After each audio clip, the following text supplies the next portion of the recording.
Hello and welcome to the Free Cheese episode 376. I'm your Joe Dix, joined by Matt Sellner. Hello. Marc Augustiniak. What's up? The Free Cheese is a weekly video game podcast about video games brought to you once a week by thefreecheese.com.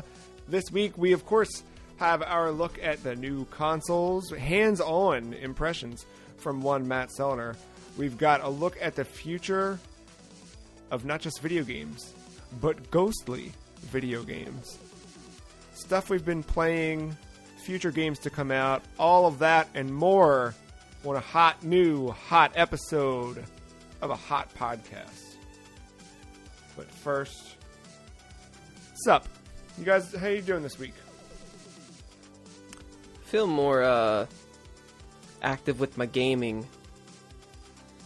There's been a lot of days throughout the year I'm just like, I kind of get excited for something, and then I just drop it in like less than an hour. I'm like, why did I even start it?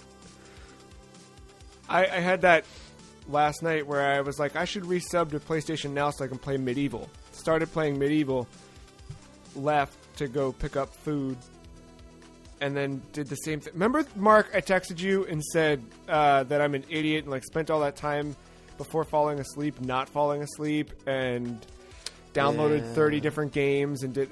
So I did the same thing last night where I downloaded 3 different phone games, started playing a card game, didn't like it, so I decided, why don't I keep looking? Maybe I should buy Chrono Trigger on my phone. Meh, I already have it on DS. I should just play it on DS. Let's just do it there. I'll just play it on DS. Are there other games? Maybe I should get this game. Maybe I should try this Final Fantasy mobile game. Maybe I should do this. Oh, wait, there's this weird, cool Halloween-themed card game that I can buy for $1? Yeah, let me do that. Oh, wait, I don't like it? I already spent the money? Okay, bye. That was last night in a matter of like 25 minutes. So That's a good the time. nightmare continues. How, Matt, are you sticking to games? You bouncing around where it's... how's your mental bouncing state? around because I have like too much to play at this very moment. It's been a hot week, but I got to start off with saying my Dr. Mario level, I'm at 295. Can you give me some context on that? Because I have no frame of reference for that game anymore. What does 295 levels mean? That means I have cleared 294 levels in that game and just keep going. Much like the Candy Crush saga, you just keep on going. It never Right, ends. because that was just like puzzle levels, right? Like you kind of solve whatever the level's puzzle is and then... Yep. Mm-hmm. Got it. Are you the only player base for that game now? No, I managed to find 2 versus games in the middle of the week and a half ago, because there was something I had to clear for versus, so I tried it and it was weird. I didn't like it, but I found people. They could have been bots, and the game might have fooled me, but who knows? Huh. Actually, now I'm curious. I wonder how dead Pocket Camp is. I still, when I like occasionally look up stuff for New Leaf, which is very rare, but I will stumble on people saying like, check out my Pocket Camp, whatever, and it's like recent posts. So, New Leaf or Horizon? sorry, New Horizon. That's a dumb name. They shouldn't have named it that. What about what's the next Nintendo mobile game? Which franchise is getting hit next? You think? It seems like Mario Kart's in an okay space. Like I fell off of that obviously, but I feel like they're still pushing that in a way that I don't know. I feel like I see Nintendo talk about Mario Kart more than I see them talk about any of the mobile games. Like, Yeah. I know Dragalia Lost just had like another anniversary or something, but what's the next franchise? You think Kirby?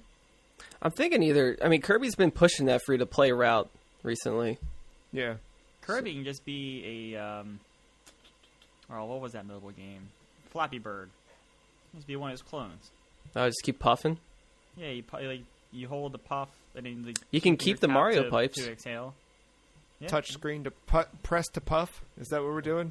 Yeah, press the puff, 2 fingers to like exhale or something like that, or a swiping gesture, a circle to inhale. I don't know. There's a few things that's easy to do. I think. Thinking either that or like Donkey Kong. Like bring back the old arcade style, but with a new twist, a new hot mobile twist. Or just port that Game Boy game. That would be great. I would play that. The Game Boy Donkey Kong? It's just going to be like not really a rhythm game, but it's just an app that play a bongo and does nothing. Okay, yeah. Left and right thumbs? I mean, yeah, but there's no. You're not playing along to anything. It's just a bongo app. It just has Donkey Kong slapped on it. And then you can do the monthly subscription so you can get Diddy Kong, right? Mm-hmm, but you won't see him. That's the idea. Yeah, no. Yeah. It's just Only their in hands a- you might see on there, but that's it. Well, it is launch week this week for the Xbox Series X, Xbox Series S. Hopefully one day we can just call those Xbox, and the PlayStation 5. Before we hear Matt's hot takes and get Matt's hands-on impressions, we've got some questions from Marc and myself to ask Matt in a round-robin style, kind of rapid fire. So, Matt, we're going to hit you with some hot questions. You hit us with some hopefully not cold answers. Marc, do you want to go first? You got one on the brim?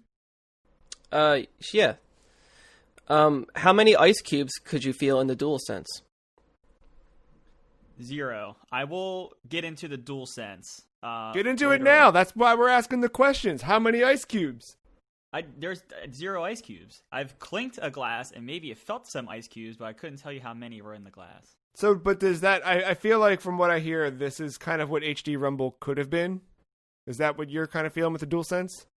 Yeah, the DualSense is definitely like a thing. And just like Nintendo had issues kind of explaining, so you had the how many marbles are in this controller kind of feel to it.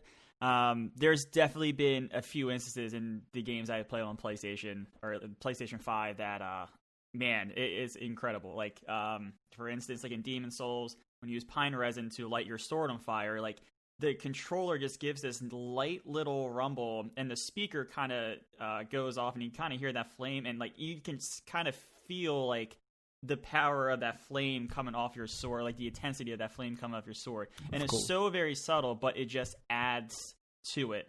I was explaining like in Miles Morales, there was a scene. They were like sitting around a table having like Christmas like dinner or whatever, and they all did like a cheers, and they clinked the glass, and like I felt it in my controller, and it felt like tapping someone else's pint glass when you do that. I was like, whoa, that's kind of weird. So, yeah, like it is. There's been moments of like, wow, this is actually pretty cool. I do want to go through Astro's Playroom at some point, because I heard there's a lot of cool stuff there with what they do with the DualSense. That is like the free marquee game showing off the PlayStation 5. So I hope to get more examples there. But so far, in the few hours I played the PS5 stuff, it's definitely a real thing. I like that. Second question. How's Godfall? Don't know, not going to buy it until that Come is on. a PlayStation Plus free game. I had no interest in that. All right. 0. Back to you, Marc. I'll get the Warframe instead. I just wanted to, let the listeners know there will be no Godfall talk during this podcast. Any loud fans? No, not yet. No. Both have been surprisingly quiet. Okay. Well, the Xbox I kind of expected, but the PlayStation's been pretty quiet. Have not heard anything. What has surprised you the most about either console? How much not having a home run exclusive at launch. Like Xbox feels dry right now. That was surprising to you? Well, like I didn't think it was going to be that impactful with all the Game Pass stuff and with EA Play coming to Game Pass, but like I am looking for something to play just so I can turn on my Xbox right now after getting a PS5. Do you feel that way with PS5, or do you feel like the other two are so far pushing you to turn that thing on? I got what I wanted. Like I got like the 2 exclusives, like Miles Morales. I'll get into that soon enough, but that's a solid game. Demon Souls is another one of them. Yes, it's a remake, but it is a solid game that you can only play on that console. And yeah, I have no, like when I'm going to the TV, like first instinct is easily just turn on my PlayStation 5 to play one of those 2 games. I'll get into why later about Watch Dogs, but yeah, it's right now it's a little bit of a struggle to turn on the Xbox.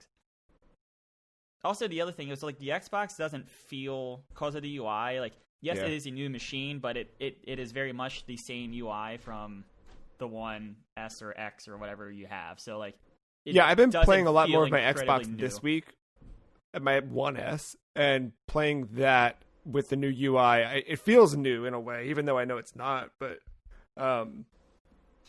yeah, so I can imagine that having that. I mean, are you noticing anything with like the speed of like load time reduction or quick resume, those types of things? Like, is that making a difference on the Xbox?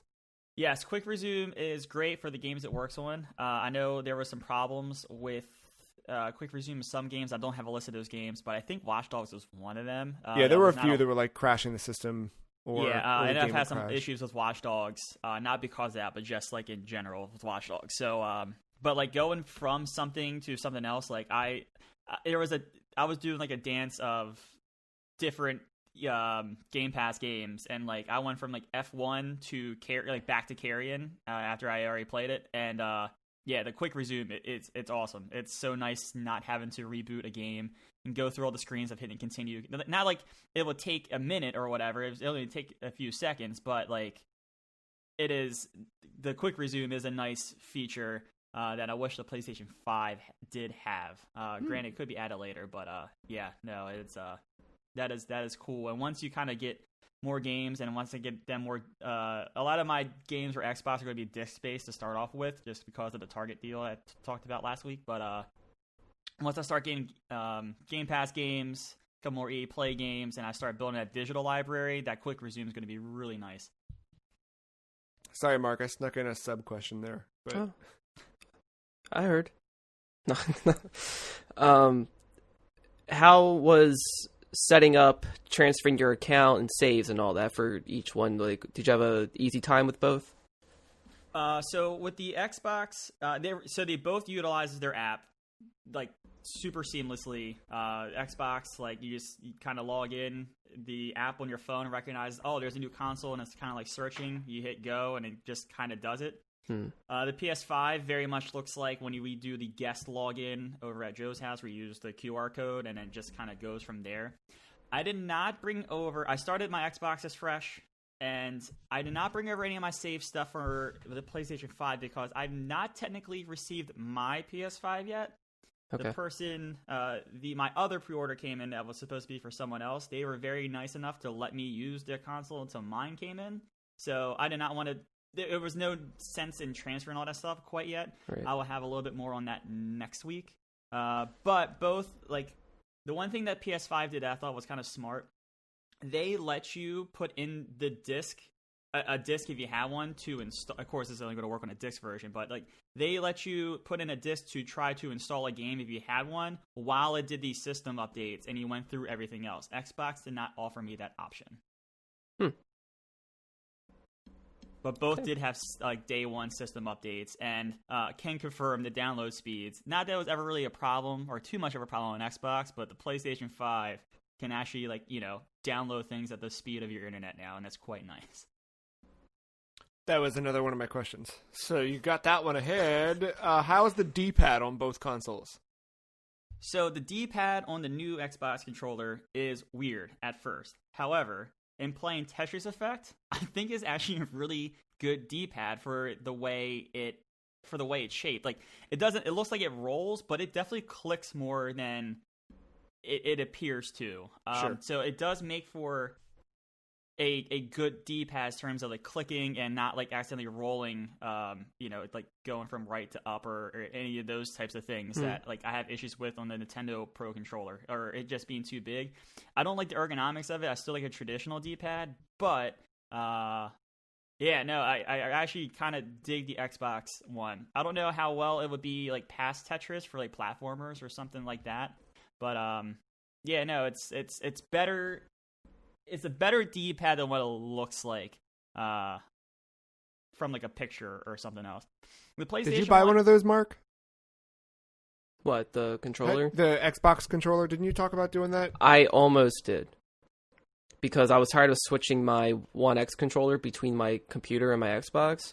But then I found an old one controller that I used for my other PC a while back, and now that is my Xbox controller, and my PC gets the newer controller. Just for now. I might see if I see one of those out at in the wild today. I might grab one, but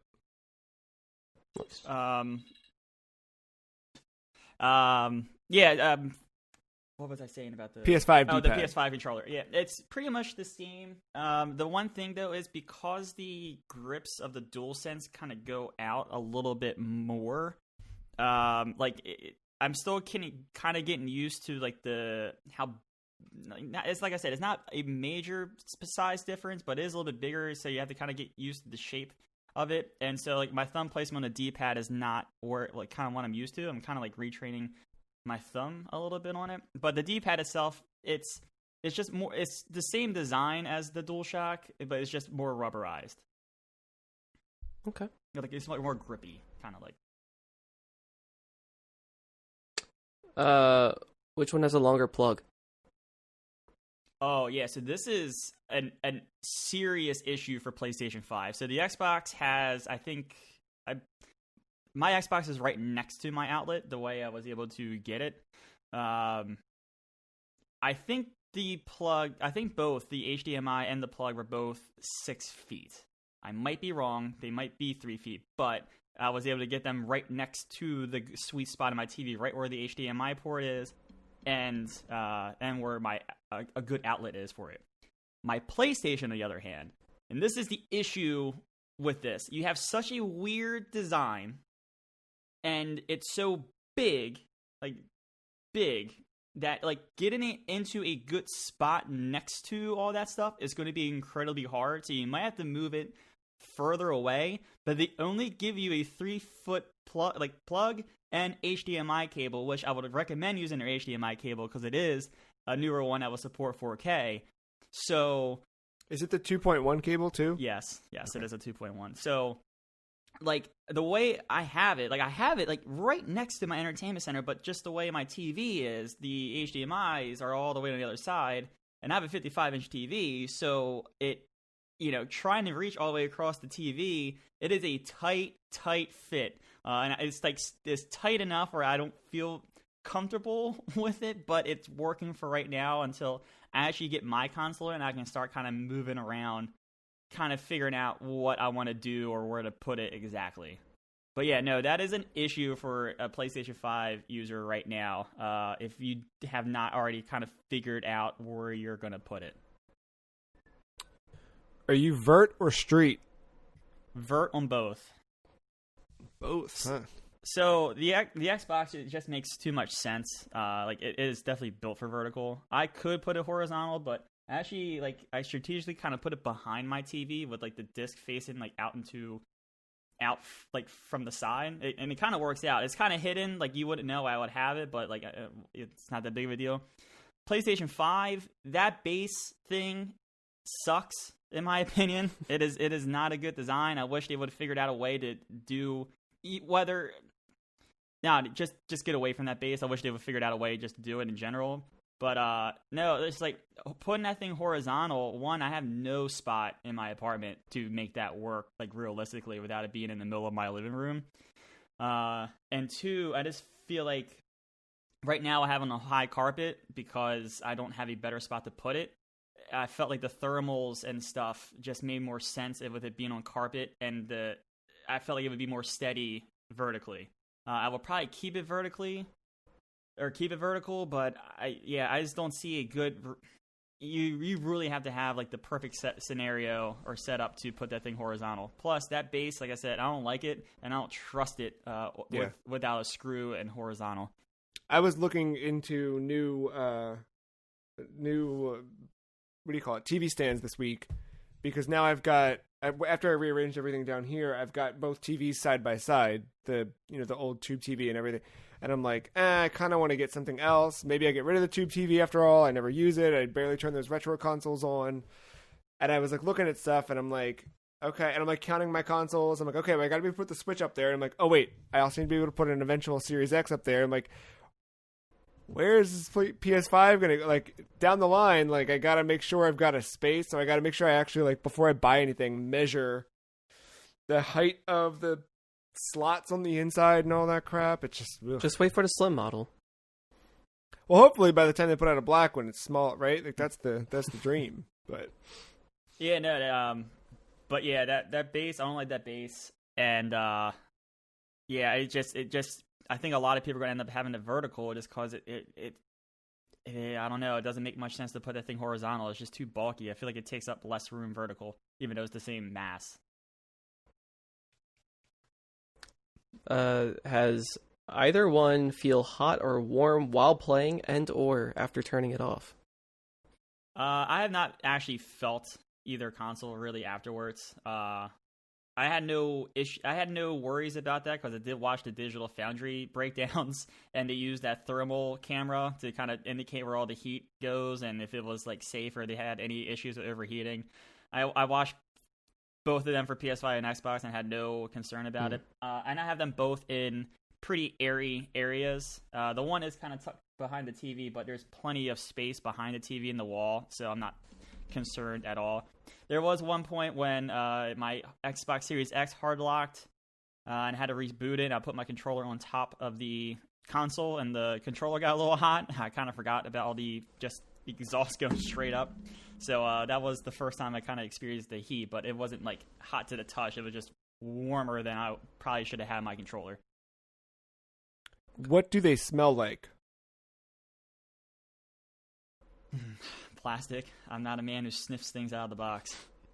Is it a good plastic smell? Can you compare it to a previous plastic? Like, we talking like alarm clock radio? We talking USB drive? We talking freshly unwrapped shoes? Like, what are we talking? We talking like Not McDonald's toy bag? Yeah, that's a good plastic. I'm sorry I don't have the nose for the plastics. I messed All right, that well, one up. that was a bonus question. I guess my closing question, unless Mark, you have another.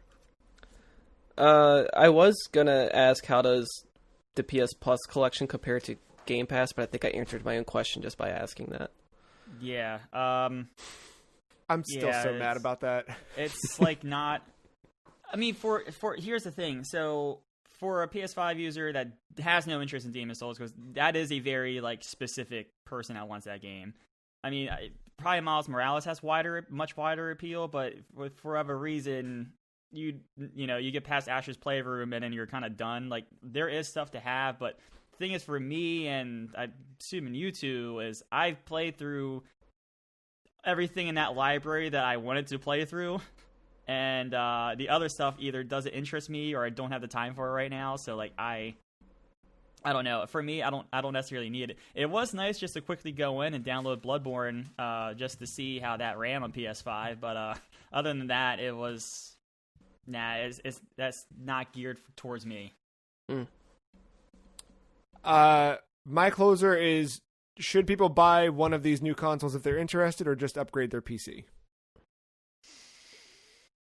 You see, that's the tough thing, because right now I would say upgrade your PC, but like I don't know what these libraries look like after after the fourth day of having these consoles or whatever. It's this is a good question to revisit in a year to see. Do you feel validated buying them so far? I guess is the PS5, yes, just because I knew what I was getting myself into. The Xbox, not really yet, but once again, I bought that knowing what that machine was going to be for me.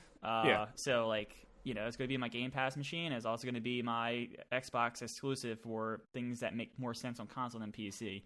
But like, Black Ops came out this week and I got that on PC, and running that game at 60 with ray tracing on it has become an issue for me. So I was like, maybe what does a new PC look like right now? Not that I'm going to do that, but like, it had me thinking like, oh man, maybe I'm not as far ahead of the curve there as I thought. So yeah, you're going to get more games out of PC. Most of them are going to end up coming there. So, in the 4 days I've had both consoles, I would say upgrade your PC. But in a year, when we have a better idea what's come out since then, and then what is coming, I think that would give you a better idea of what to do. Is there anything for either console that you want to add that we did not kind of touch on in one of our questions we asked? Yeah, the setup of both. Not the UI setup per se, but just the actual setup. I appreciate Xbox just giving me the ability to plug and play. The PlayStation 5, because I didn't know that goddamn base worked, even though I watched that video, I had to open the quick start manual and read pages on how to get my PlayStation 5 to stand up correctly.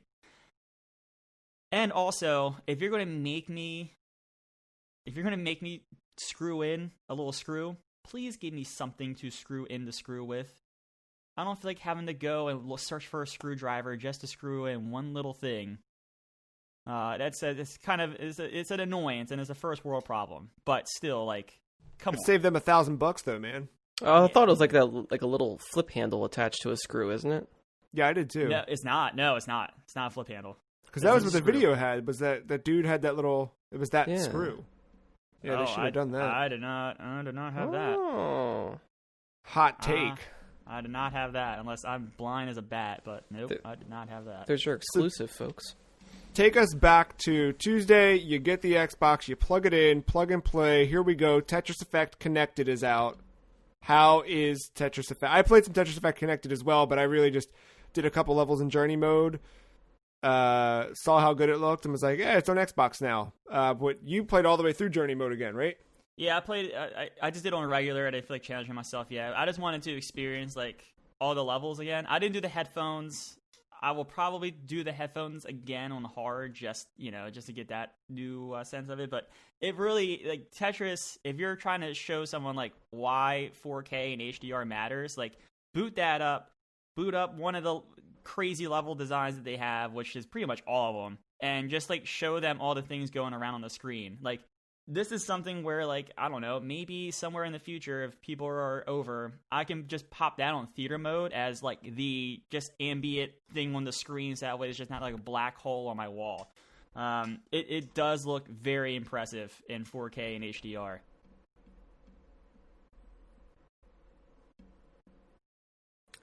You played Connected? You tried a little bit of the multiplayer? So that first night I tried, and I couldn't really find any matches. I don't know if the servers were just overloaded, or I doubt it was a lack of player base, because I ended up finding the game easily. The next. No, day it was or actually whatever. too much from what I heard on 8-4 Play this week. I figured that was the case because of it being what it was, like the launch title and Game Pass and everything. I jotted down what Marc said from Enhance, who worked on the game, and said, hey, maybe don't play it this week. It's okay. You don't need to rush in. You could play it 2 a.m, I guess, if you have to play it, but just you don't need to play it right now. It's okay. Because it sounded like they were like running into some fire. Like, they did testing and it's been going great and blah, blah, blah, but as soon as everything went live and they had way more players than they expected, it kind of hit up. Yeah. So I kind of figured it was something along that, but like the next day I did play a game of the co-op version. I think it's called Connected, right? The Connected mode or whatever. I think that's a really cool thing if you have a headset and you're with your friends or someone. There's some, like, you can kind of preview where, so that mode, it's a co-op mode with you and 2 other people, and you go against like a AI opponent. And the goal is to build your board and create lines to knock out the AI. But you want to create lines initially to build up into the effect mode, where that's the one that slows down time, and as you eliminate lines, it kind of drops them to the bottom, kind of feeding your blocks up. So as a team, you work together to build up that circle or that meter, and then once you build it, all of the boards combine into one giant board where you can navigate your tetromo. Am I using the correct term there? Tetronomo, sorry. I apologize.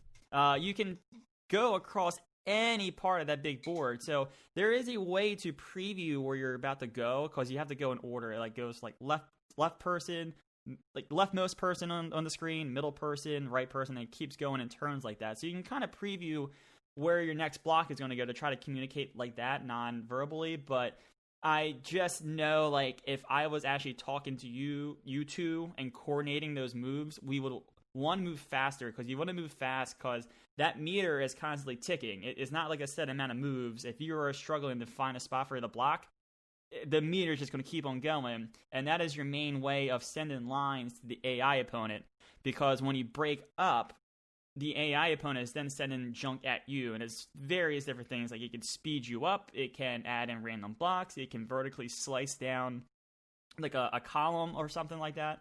And that varies depending on the level, I believe, as well. But no, I enjoy the mode itself. I think it's a really cool idea. I don't know how much matchmaking I'm going to do into that mode, especially as the levels get harder. That's something if you guys will jump in, I would do in a heartbeat because I just think it's very unique. Yeah, I'm not doing anything today, so if you want to, Sadly, I do have a bunch of plans today, but maybe tonight. Oh yeah, I meant just somewhere, Okay, in the yeah. next 24 hours. Yeah, for sure. So there's your Tuesday. I guess also let's just jump to Watch Dogs now. Let's stick with Xbox. You played a little bit of Watch Dogs Legion. Yes, yes, I have played Watch Dogs Legion. I've sunk about probably a couple hours, maybe 3 to 4 into it. I would say safely. Watch Dogs, sequel to 2 Legion. The setup for this game, first mission, you're trying to disarm a bomb underneath Parliament, but then ends up that because you disarmed that one, it activated others, and DedSec, who is the hacker group from 2 and 1, I believe, they're framed for these bombs, and essentially a terrorist attack goes off by this 0-day man and this group or whatever, and like they do this little time lapse thing where they talk about how London's gone into chaos over time because of these bombings, and then even the government brings in like this private military group called Albion to like enforce martial law, that kind of stuff. And so its game pretty much starts off with one of the survivors of DedSec trying to reboot the brand and try to fix London. And so that's kind of how you start. And then it's kind of how you start, and then you kind of pick a person from a starting group, and then you go, and then it turns into Watch Dogs open world where you can go around hacking various things. You can see all the cameras. You can tell cars that go forward, backward, left, or right. You can look into people's profiles and see like what they are up to, which is a lot cooler in this one than in 2 because of the recruitment part of it. But that's pretty much the setup. Let's get into the recruitment thing. Everyone has a goddamn thing you need. There's no just, oh yeah, sure, DedSec, like I'm all for trying to fix London. No, everyone's like, go. How many people get kidnapped in this town is beyond me. Everyone I've talked to, hey, can you go save my sister? I think someone took her. Like what? So is that like, I understand this game has like the Rogue Legacy kind of character traits to it, where like this one is this one's colorblind, this one's whatever. Is that a character trait that maybe got overstretched in some of these? I'm not seeing like too much of like the super Rogue Legacy ones, whereas like colorblind it turns to black. No, yeah, but I mean like everybody's like, this guy's special with computers. This guy has a proficiency in. I know there's like those things where there's kind of like archetypes of characters. Do you think that that's one of them? Is like this one's backstory, like in their random character is this the No Man's Sky of character creators, where everything is going to be different and everything is always, there's infinite possibility, but in fact it's kind of like, nah, there's the very human. No, I think the actual characters and the traits and everything they can bring to the table, it's not No Man's Sky where there's an infinite amount of possibilities. At some point there's a finite number, but like I'm going around and I'm seeing like, all right, well this one can bring this one to the table, but this one over here is slightly different, and I think they would fit into how I play this game a little bit better. And the cool thing is, so as you go along, Albion is kind of controlling these things, but like you can like start to do the story missions and the side missions, and you start to kind of liberate the different counties, I would guess you can call them in London, or sectors or sections. And as you do that, the people in those counties, sections, whatever you want to call them, like become more like, oh, well, maybe I do want to join DedSec. Maybe this is bullshit what we're experiencing in London right now. And that's how you kind of start to flip them to being able to recruit them. But the cool thing is, if you did find someone that's like very much down, and you do that, you could easily see this by holding LB on the person. And you can see like it's like a red thumbs down or like a yellow or like a green thumbs up for how they're feeling about DedSec. If they're a red thumbs down, they're not going to even deal with you at all. But what you could do is you can hold on to the idea that they might turn around and want to be part of DedSec, so you can kind of add them to a list of possibilities, and then later track them down if you think, or once you see like they're willing to join DedSec. So that's a cool little thing to kind of keep track of some possible recruitments and how to build your team as the game goes along. But yeah, so like you see using LB, not only that, but you also see like the characteristics they can bring. It's like so weird, but like it's kind of humorous because in 2 you saw those things about like their different characteristics and how shitty or good of a person they were or whatever. But in this one, it takes it to the next level. It's like, you know, you just see this typical Karen-looking woman walking down the street, and you hold LB on her, and it's like, oh, she buys guns illegally, and she would bring, if you recruit her, she would bring a light machine gun to the party for you all to use. And it's like, oh, well, that's nice. I think I could use a light machine gun in some instances. Why don't you join? And then, so and that goes to everybody, right? Like, isn't that is everyone? Yeah. Even Albion guards are fair play at some. They let me. No, do I'm sorry, but I mean, down. when you get a new character trait, that character trait also applies to every character, right? So she is good. She can bring in the gun, so that means every character now has access to that gun, correct? I believe so. Yes. I think that's what I had heard. That like that. I believe so. Yeah. Because like different her characteristics sucked, but I brought her in because I have access to a new weapon now that would maybe benefit me. Same thing, like someone may have a fancy sports car, super nice to have, you know, for getaways or whatever. But like I don't necessarily need to use that character to have that access to that sports car. That's what I've gathered so far about it. So, and like I said, every character is able to be recruited, which I think is really cool. And I have seen a lot of unique different cases, whether it's just a slight trait change or like a totally different thing. It's crazy. So, but like the thing is, to recruit them, you go up to them, you talk, and it's this bad dialogue, and it's like, yo, you want to join, like, you want to fight for a cause, and it's like that same line every time. It's like not good, and it's so awkward on how characters like decide to join as well. Like that part is not done well at all. It's really corny. But like it's not just a yes. Like you would think at some point, like you might run into like the right person and be, oh yeah, I've been waiting for this all my life, and you're finally giving them the opportunity. No, it's like, hey, my sister has gone missing. Can you investigate? Hey, my uncle has gone. Like, I feel like literally everyone knows someone that went missing, and none of them are connected to like anyone else. That sucks. And it's always some weird bad recruitment mission, and it just starts to be different pop-ups on the minimap, and that is like not fun because for me, like this is a Ubisoft open world game. We literally make fun of Ubisoft for having the checklist thing.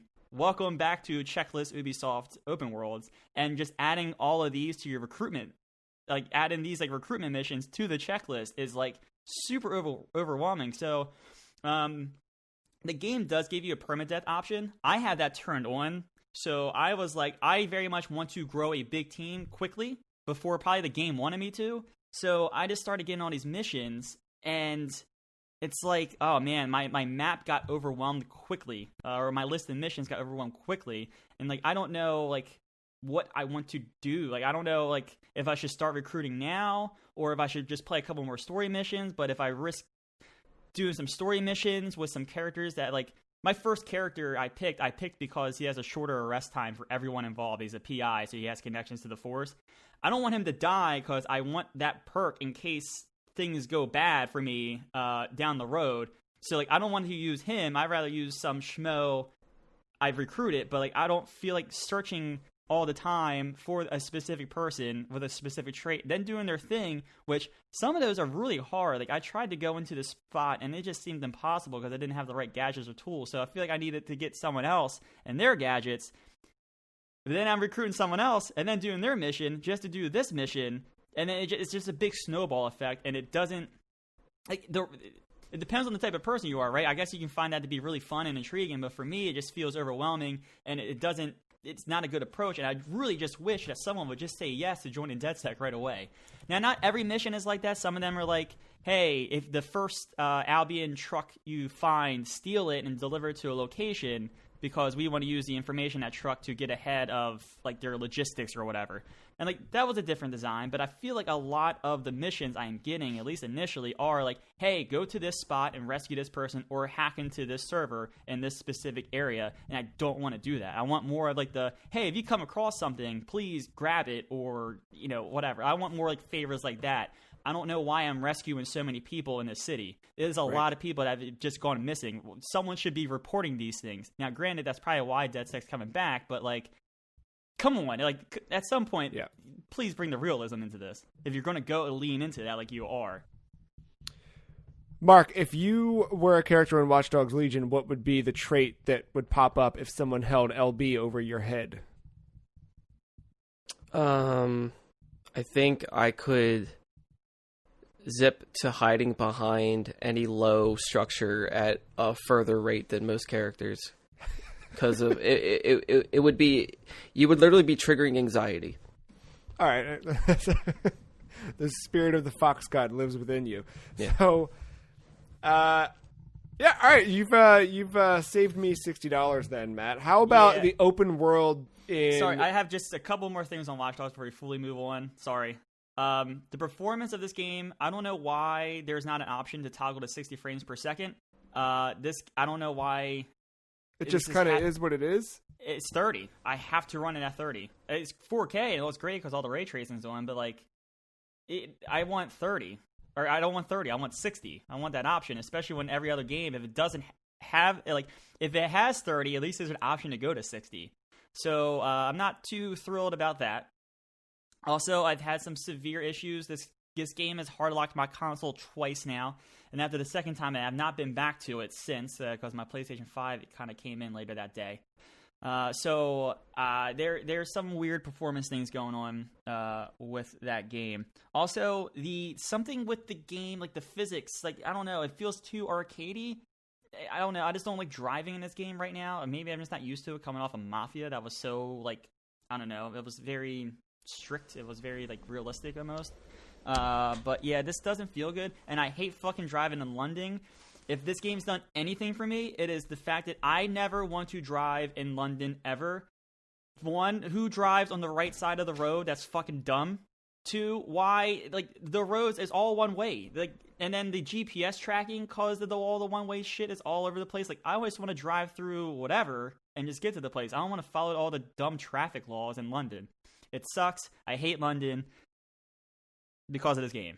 Don't we drive on the right side of the road? Sorry, the left side. Sorry, left. Okay. That's what I meant, left. Okay. Yeah, the opposite side. You just said opposite.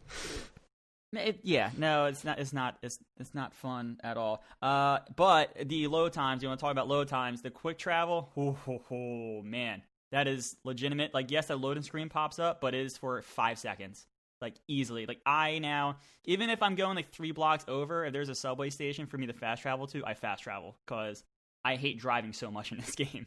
So yeah, it is legitimate stuff, at least from that part of it is impressive, but the hard locking stuff that I've run into is not great. And I don't. Yeah, think I saw it's reports that was happening on Xbox One, but I didn't see anything about Series X, so that sucks. And I saw that the patch that hit Xbox One still did not resolve those issues there. So. Yeah, so like I said, and this is the only game I've had the weird issues with. So I don't think it's a console thing. I've sunk hours into other games on the console and not had one issues. Only in Watch Dogs, like I said, only twice in a few hours, but still, that's twice in a few hours that other games I have not experienced that with. And this is optimized for Series X too. Keep that in mind. Dang. So yeah, Miles Morales. Spider-Man Miles Morales on the PlayStation 5. Speaking of open worlds and fast travel, how is your experience there? Is this also a checklist of a game? Does the story intrigue you more? It's very much the continuation as far as like progress and how like the world map is and stuff from the first Marvel Spider-Man. But like the thing is, this isn't just like a slap DLC. Like, it has the Miles Morales like flair to it, like, you know, from like the attitude of Harlem, from like the music and just like the background music and stuff like that. Like, they have definitely created a Miles Morales experience inside the Spider-Man like engine or whatever. You can kind of definitely tell this is a shorter game just from the start. Like, the skill tree is not that big, the suit upgrades aren't that big. There's a lot of different suit like cosmetically, which is really cool, that you'll unlock as the game goes along. But you definitely get the vibe this is not like the 30 to 40 hour game that the first Spider-Man was, just from looking at that stuff.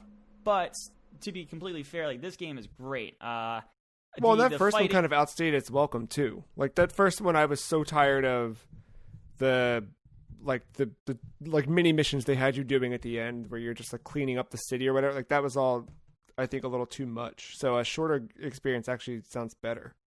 Yeah, no, and that's a fair criticism to that first game. Like I was invested in that game from start to finish. I was kind of sad when I got the platinum trophy almost when that happened. But no, with this like I think it's going to fix some of the issues that those people may have had, including you. One of the things the game does extremely well that the first game got on my nerves was the random crimes and how many you had to do to complete like a district.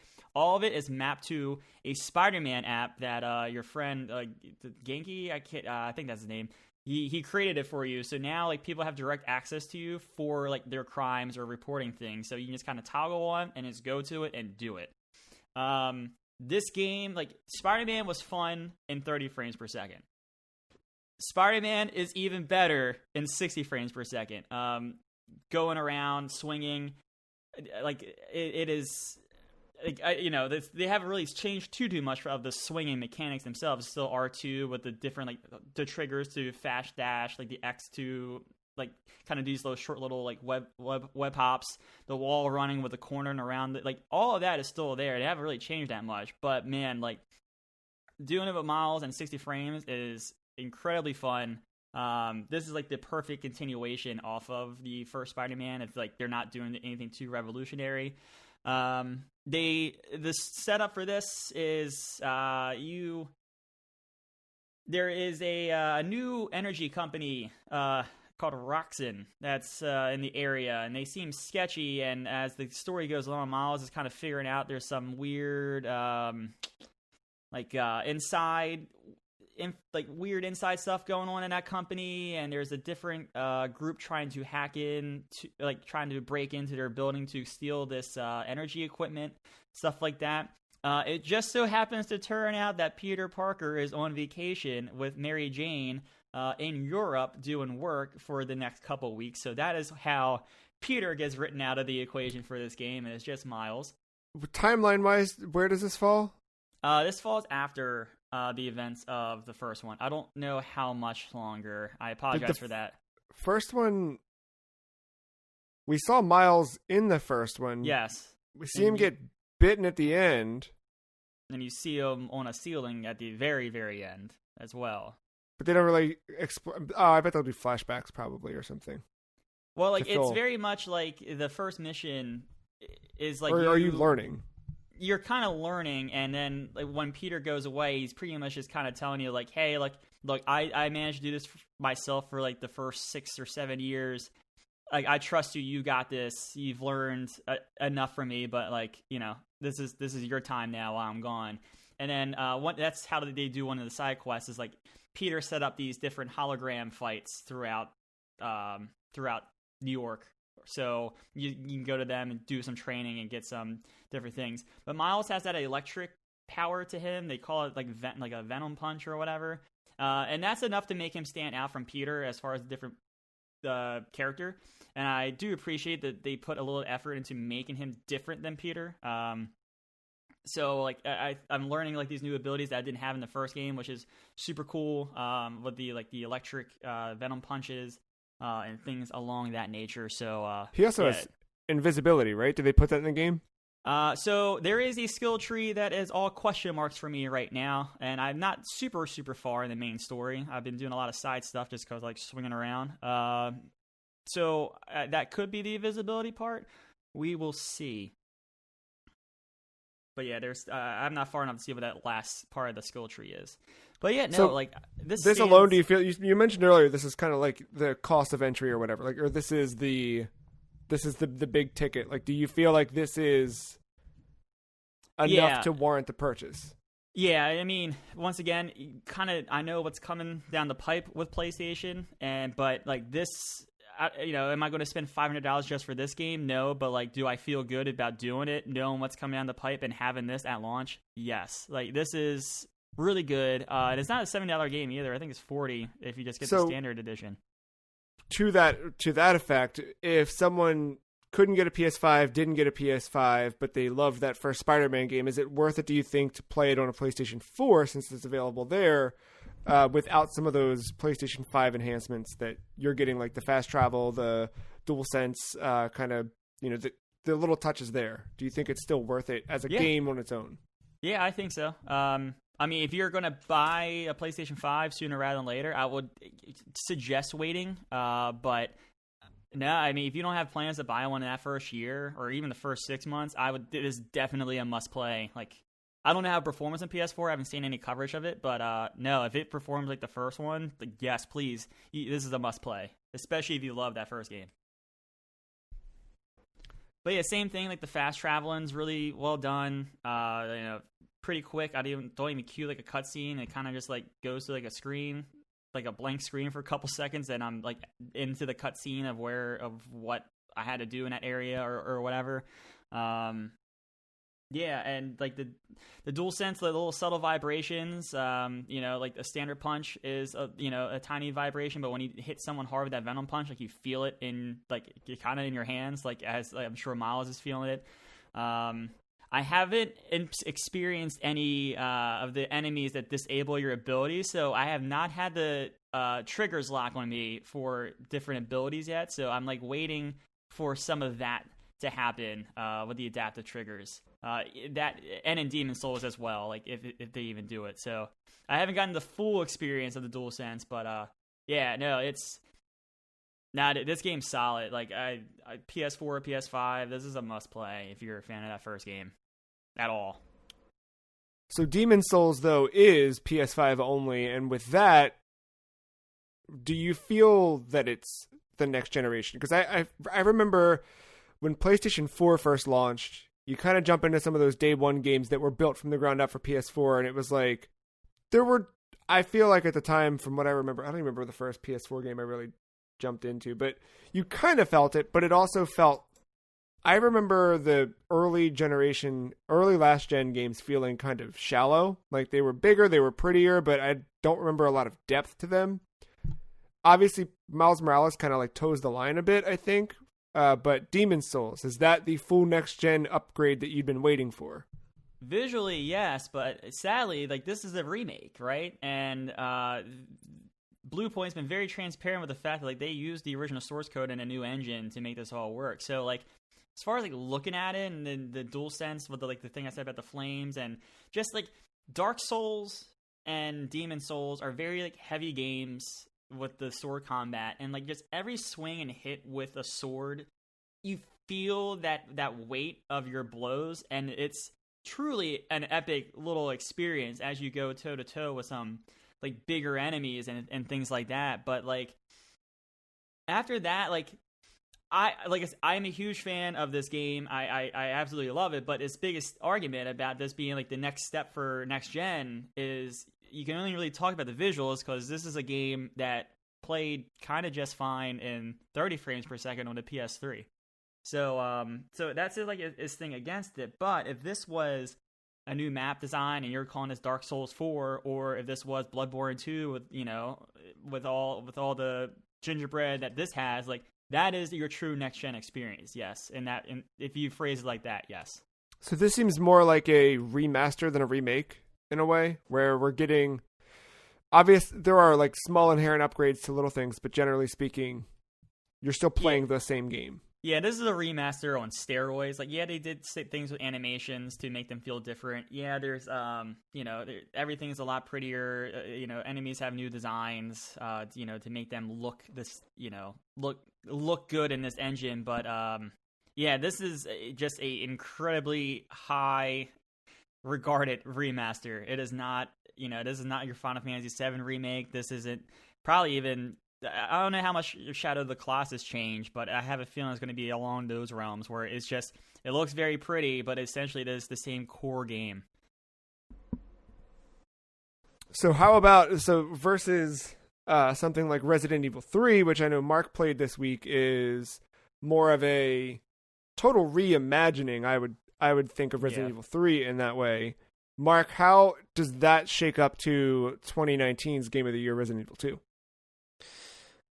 I still prefer 2 overall. Because of the kind of like the whole experience of it, or the. Well, when it comes to the original games, you prefer 2 as well, though, right? Well, I never played the original 3. Okay, all right, fair.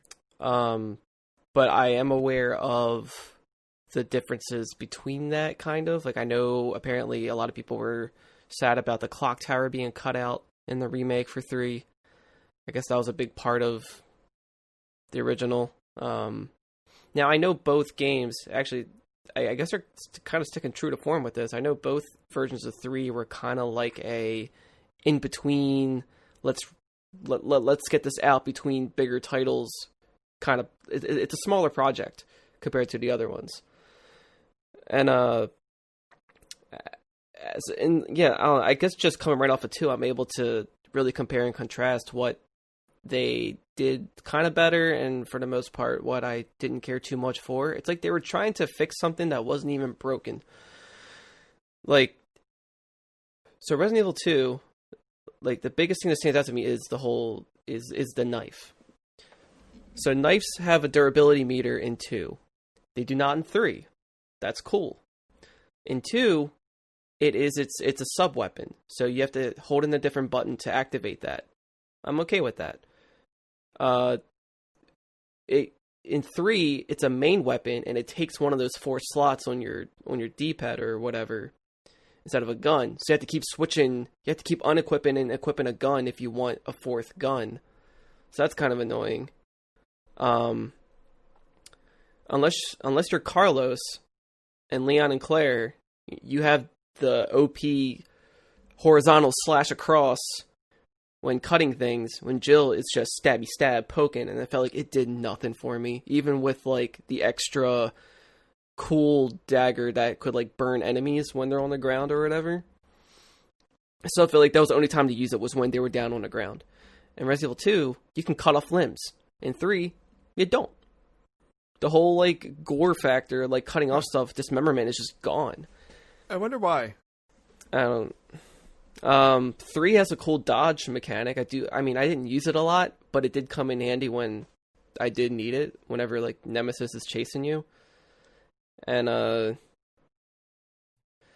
so how's Nemesis in this game? Because we obviously, like, Mr. X was the kind of early threat in 2, and I feel like a lot of the media surrounding people's playthroughs of that was always centered on that, where I think that game, there's a lot more to it than Mr. X. But this one, Nemesis, how does he fall into it? Now, I know with the original 3, it was subtitled Nemesis. He's the main plot. I get that. In the remake, I don't think that subtitle is there. I think it's just Resident Evil 3. And obviously Nemesis is still the main plot for the most part. Personally, I found him annoying. I like Mr. X has a better creep factor to me. Let's see, what was I going to say? Yeah, okay. So, what is scary about Nemesis is that you do not hear him coming.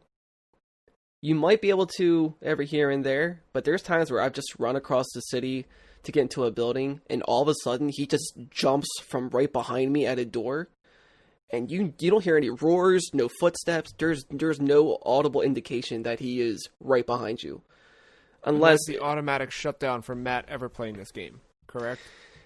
I mean, it doesn't happen often, but when it does happen, you're just like, oh, and then like you're over it immediately after that. No, the power plant section is my turn off for this game. Continue, Mark. Oh, the bugs. That part got a little weird. Like when you get poisoned for no reason, just to show that herbs heal you. When the whole time I'm looking for blue herbs, because in Resident Evil 2, if you're poisoned, blue herbs is what does that. But in this one, there is no blue herb. It's just the green will cure that poison. And it's only for that little section for like 10 minutes. And like, just the way they try to like force that as like a mechanic that was very short lived. It just seemed like a wasted effort. Oh yeah, I'm not saying that part was great. I know. Saying that part, that's the one that's going to keep me away. Yeah. Do they go back to blue herbs curing poison in 4? I think no.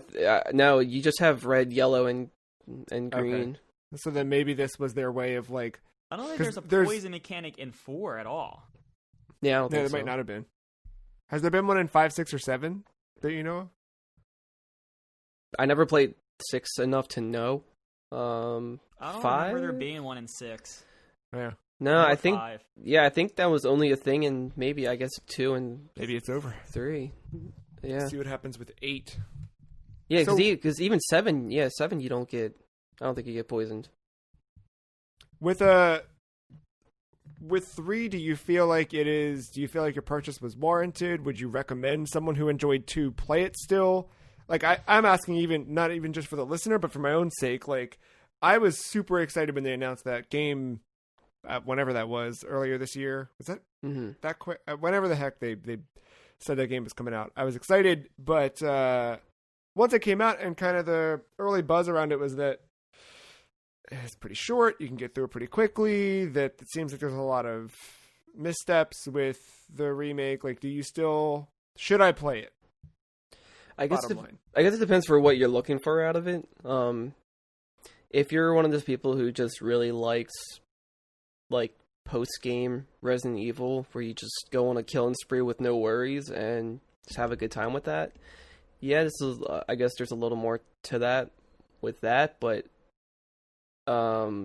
horror-wise, maybe it's just me because of what I play and what I'm used to, but it definitely doesn't have the same vibes as 2 for me. It's definitely just more like, this is like the Terminator 2-esque sequel to like, or no, this is like the Aliens to Alien kind of thing to me for this. Which leads kind of into 4 being more action-focused as well, right? Yeah. I mean, I guess this is all because of 4. This is that same DNA. I think it plays great. Like, I do enjoy the visuals. The gameplay is good for what it is. But I think it doesn't scream Resident Evil to me as much as 2. 2 feels like just a bigger experience overall, and I think that's why they added Resistance as like a thing to get more bang for your buck there. But I'm not playing that. I am literally on the cusp of a Resident Evil game, and I keep going back and forth on whether or not I jump into 3 because it's just next in line in terms of remake and it's new this year, or I finally do 7. 7. Don't have to buy it. Say it again. Do 7. You don't have to buy it. It's on Game Pass. Well, and I got another PS Now free trial somehow, so I have that there too. I mean, I did get 3 on sale via Fanatical, so I was playing this on PC. And I was using mouse and keyboard for this, which felt pretty good. I feel like if I'm gonna buy 3, it would only be super sale price. But yeah, if you do choose to do 7, depending on your platform, I will drop off my VR headset at your doorstep. I mean, I still have a birthday present for you from 4 months ago, so we should make an arrangement. Yeah. Okay. Well, we'll convene. We'll talk on that. We're gonna slip into a break here in a couple minutes, but I want to not put the bed on because we're obviously just climbing into this next generation of consoles. But Matt, final kind of like, what's your send off before break on this generation of consoles? The games, the everything. How are you feeling? I think we're off to a good start. I really do. Both just be prepared to make space in your entertainment area, especially for that PS5. But besides that, I think we're off to a good start. Some solid games, at least from PlayStation. I mean, granted, the Xbox, you have Game Pass and everything there, and I was playing. I sampled a few things. Well, I did play one in particular. I'll get into a little bit later, but like just going back and seeing some stuff. It's there, but that console is definitely lacking Halo, and you feel that just from when you open the box and it has Master Chief on the box. It's like, oh no, what happened? Yeah. So I'm hoping that before Halo comes out, I've been checking throughout the week here and there just to see if the All Access bundle comes back up. As soon as I can click a button and do All Access, I'll have that Xbox. The PS5, I'm still like, there's nothing I'm dying to play. Like, obviously, I want to see the like faster load times, things like that. But I'm I could do without the PS5 for the time being. The Xbox, I'm more like, now I'm mad when I turn on my Xbox. You know what I mean? Like seeing how slow things load and whatever. Oh, both stores are snappy, by the way.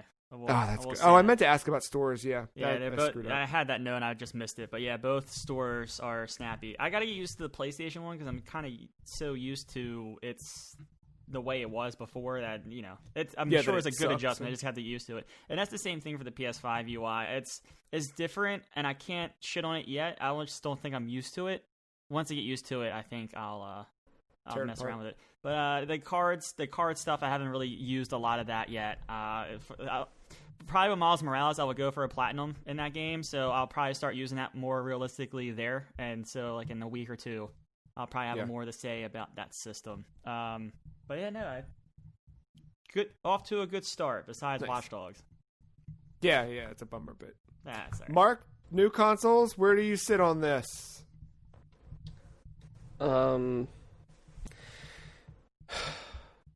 Right now, it all depends. Well, yeah, pretty much Halo will determine.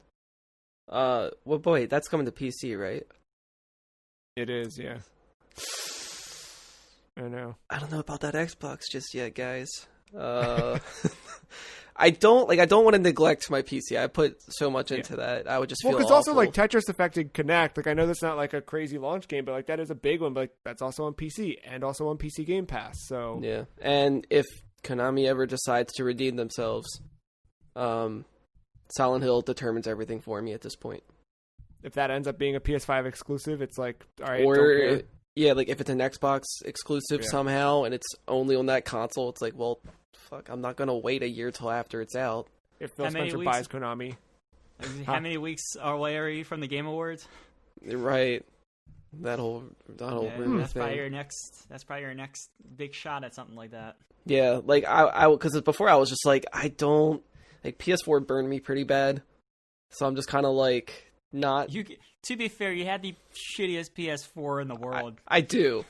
I mean, and I still enjoyed Resident Evil 7 VR. Excuse me. Yeah. Like that's still hands down my favorite experience on there. But I just needed to take a little break from it. But yeah, if Silent Hill is a PS5 exclusive, I'm gonna have to somehow buy a PS5 ASAP. Listeners, weigh in. Podcast at thefreecheese.com. Did you get one? Do you want one? What's going to push you over to the edge one way or the other? We're going to take a break. When we get back, we've got looks into the future of the Dreamcast, what's happening with Pokemon this week, and a lot more.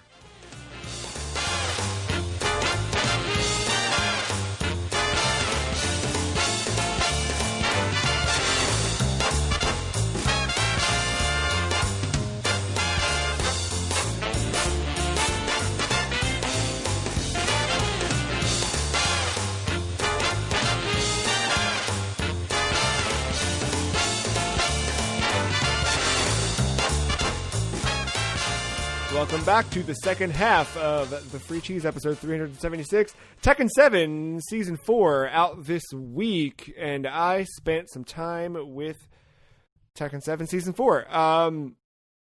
I've been on the periphery of Tekken 7 for some years now. Played it kinda, but not really. And this is really my first exposure to Tekken outside of kind of watching you guys that one E3 play Tekken 3 a whole bunch. Just not a ton of Tekken history in my blood.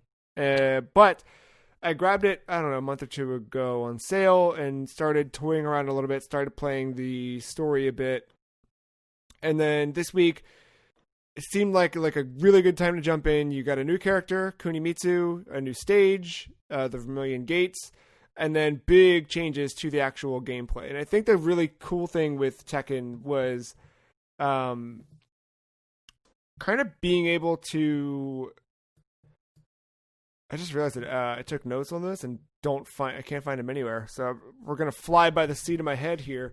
But I really, what I appreciate about Tekken is the ability to kind of jump in now, so many years later, it's after its release, but still have it feel like a brand new game still, because and so like so much content for a good value. I feel like I think I paid $10 for the no I bought some edition of it that had the game and then season passes 1 and 2.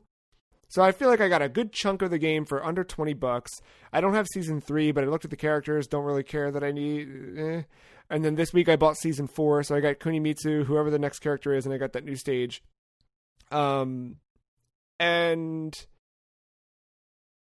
it's been weird because it's like, I think the community's changing a little bit with Tekken 7 because the netcode changed this week. So there's now rollback netcode, which we've talked about before in terms of, or when that was added to stuff like Melee and how everyone wishes that more fighting games would do rollback netcode. So that's there now in Tekken 7, which I can't speak to before and after because I really have only played online after. But I'm playing on PS4, which, as we've talked about, has horrific wireless connectivity. And I'm not playing hardwired. And I did fine. I saw no hiccups. I saw no interruptions while playing, I did one match that I was able to connect to without problem and go through it. The one neat thing, they now do the Wi-Fi indicator. So I think I first saw that in Mortal Kombat 7 where they kind of out you if you're not hardwired. So that's there now. And there are some general other, there's UI updates. Every character in the game has been given new moves. So now, and I don't really know what that means, but I know that every character has been given new moves. There's Tekken Prowess, which is like a new point scoring system that is calculated by your highest owned rank, the total rank of each of your individual characters, your play stats, and your number of matches played. So you kind of have this general prowess about you. And then if you reach the highest rank in the new system, the top level rank will be given the title of Tekken God Omega. So I'm chasing to become Tekken God Omega in the future here. And as I really this week feel like I'm learning Tekken for the first time. I still have a lot of bad muscle memory habits. I'm still jumping, which there's no need to jump in this game. Absolutely none, unless someone is doing a series of repetitive low kicks. But I keep every now and then my muscle memory just kicks in to do that from Mortal Kombat, which just don't need to do it. And I'm also getting used to having a button for each limb. It's a weird concept to me to have left punch, right punch, left kick, right kick. I'm always thinking in terms of either in Mortal Kombat, Street Fighter, they're always that heavy, medium, light kind of thing. You know what I mean? And it just Mortal Kombat. Now I don't remember what the heck Mortal Kombat had. Mortal Kombat is kind of similar to Tekken, right? Heavy punch and then light and heavy kick. What'd you say? Is it a light and heavy punch and light and heavy kick? I think that's what it is. Yeah, but it's not necessarily left and right. Where Tekken is left punch, left kick, right kick. Yeah, because Mortal Kombat, you have a button to switch your whole body. Right, and then that changes the. Which I never got that. Is that to hide what you're gonna do? I never learned Mortal Kombat enough either. I just I don't uppercut, know. Yeah. Down, forward, triangle. But that's the thing too, is I'm just spending time actually learning and playing through. There's a mode in Tekken 7 called Treasure Battles, which, Mark, you played a little Tekken 7, but no, Matt, you did too. I don't know if you guys played Treasure Battle before, but they're AI matches that seem to be stemmed from kind of people's. If I had to guess, because I didn't read into this too much, I would assume that this is kind of like the Forza Drivatar thing, where it's doing the best impersonation of what someone's fight style is. So you're kind of doing that, but then each round you win, you're given a treasure chest that has a random piece of gear inside to customize your character. Because this game brings all that weird stuff from Tekken Tag Tournament, where you can just put a big clown nose and a chocobo on your shoulder. Not a chocobo, but I saw somebody had a little ghost and a weird whatever. There's all sorts of crazy stuff you can. Noctis is in the game, right? Yeah, Noctis is in the game, so maybe there's a chocobo. Yeah. I tried him out, and maybe if I were playing on a different platform, he might. His hair looked bad. His hair looked very bad. I don't know. That's like just Noctis Tekken. should look better. But Who's the Chris Redfield knockoff in the new Final Fantasy? Maybe he'll look better. oh man, what is that guy's name? Clive, like I don't remember. Rossville, Let me- Rosefield. Was it 2 weeks ago? Yeah, I think. Clive Rosefield. There you go, Mark. Good job. Yeah, You're I wouldn't have all got ready to there. go. I would not have gotten there. Who would you guys, maybe the Final Fantasy 16 protagonist would be your answer, but who would you add to Tekken if given the opportunity to bring another character into Tekken? I have two answers. I have a safe answer and then a good dream answer. Safe answer is Ryu, because I think we're never going to get Tekken versus Street Fighter, so this is the closest we're going to get since Akuma's in there. Yeah. And Akuma's canon. I got excited for a second when it was booting up the other night and like all the copyright logos were at the bottom of the thing and I saw Capcom and I was like, did they put Ryu in this game? And I was like, oh wait, no, Akuma's in it. I forgot. Yeah. Yeah. He's a good addition, though. I like him. Yeah. Dream answer is Yugo from Bloody Roar. Bloody man, you're taking me back. Because I haven't seen that 3D fighter in a while, and it'd be cool to see like a somewhat updated version of him, and even add the mechanic of just fucking transforming. Dude, I got such bad news for that. Bloody Roar was a Hudson Soft game. And I don't know if you remember who bought Hudson Soft in 2012, but No. yeah, it's the same folks who are holding your precious Silent Well, Hill hostage. That's why I said dream answer. And not Yeah, I know. and not believable answer. Hey, we got that new Bomberman game. I'm still like that was Something. Fingers crossed. Matt, how about you? Who would you throw Tekken's into Bandai, Tekken right? 7? Say it again. Tekken's Bandai, right? Dude, Solaire. Oh yeah. Yeah. Do they have Surprised it's not in Soul Calibur. Calibur? Yeah, he'd make a lot of sense in Soul Calibur. I would be down to see him go fist to fist. Whatever. Let's throw him in a game. I just want to see. Just have that as the win pose. I did not have an answer when I asked this question, but we were talking about Noctis, and now I'm realizing that I want Lightning in more games. So let's go with Lightning. Why not? Why not? Tell you. Cloud, Clive, the whole cast of characters. Just make a Final Fantasy fighting game and call it like, I don't know, Dissidia or something like that. I'll tell you who will not be in Tekken 7. Kiryu from the Yakuza games.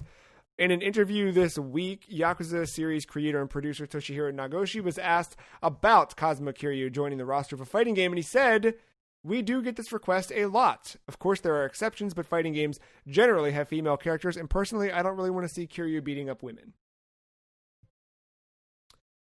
Kind of a bummer, because I was kind of hoping for him for Smash, but I also don't know how that would play in Smash, like, unless he hits, like, side B and the Just, car like, hits somebody. Put some sock and boppers on his hands, and then bam, put him in the game. Done. What do you think? I mean, do you think there's validity here, or... I mean, he's totally done stuff like that in Yakuza. So... Fair. I mean, like, pretty sure he's hit a woman or worse. I don't think he's known for that, but I know, like, it's happened, so... Yeah. Maybe that moment in the game is what made this guy be like, don't feel great about that. I could see that. I could see him more in a Smash Brothers in terms of, like, not showing a realistic beating up a woman versus a Tekken, but... Yeah, then I could... If it does happen, it's going to be like like Snake only can use explosives because I want to see him using a handgun or a knife, and then here comes Joker. I was going to say, they have a high school kid with a gun, dude. Handgun knife, yeah. The rules are out the window. Which, by the way, Matt, my amiibo for him should be showing up any second now, today. Can't wait. I'm so happy for you. I got a PS5, you got an amiibo. I bought a water filter, and then I was like, well, if I'm going to be ordering from Best Buy, I might as well look for amiibo also. What? So I thought of you. So you're going to curate Best Buy now for whenever you need things for around the house. Or no, this is what's going to happen. Some poor soul is going to also buy a water filter. Then at the very bottom, see people also bought this, and then they're going to see a Joker amiibo. That's what you just curated inside That's the exactly what it is. Now I need to buy a furnace filter, get an air filter, and then I'll get the hero amiibo from Dragon Quest. I think that's the way to do it. Well, speaking of Joker and speaking of Atlas, Sega financials hit this week. And over the last week, we obviously talked last week about Sega's sale of the arcade business as its general entertainment profits greatly reduced during COVID. However, during the financial report, we saw that console and PC software sales are high on the rise. Impressed with the results of Persona 4 Golden on PC earlier this year, Sega echoes earlier sentiments to bring more titles to new platforms. We got a quote here from Sega Sammy President and CEO Haruki Satomi. As for Steam, while we haven't been actively releasing Atlas titles on PC, we felt that there was much potential there and put out a direct port of Persona 4 Golden for PC, and the user response was far beyond our expectations. That being said, we hope to release Atlas catalog titles across various platforms, whether as direct ports or in the form of remasters or remakes. Of course, we still are... This is kind of weird. So, Persona 5 Scramble was announced for the West, but also did not show up on a recent... in this thing as like, hey, it's still coming. So that's up in the air right now. We know that the Shin Megami Tensei 3 Nocturne HD on Switch, just launched in Japan a few weeks back, is coming here in March. And then next year, of course, we're going to have Sonic the Hedgehog's 30th anniversary. Games like 13 Sentinels, Aegis Rim, Yakuza 7 this fall are kind of picking up in popularity, gaining a lot of, I think positive buzz for Sega as a whole.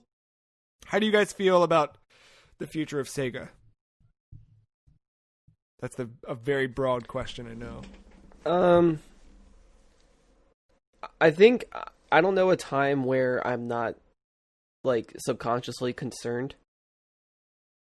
Like, is that because of the Dreamcast? Like ever since then, it's just been like everything's just been like a iffy balancing act for them. Was the Dreamcast the 9/11 of video game consoles? Like we're forever changed? Oh man, probably. The second you saw, Sonic Adventure, life hasn't been the same since. When Sonic Adventure 2 showed up on the GameCube, we just kind of knew.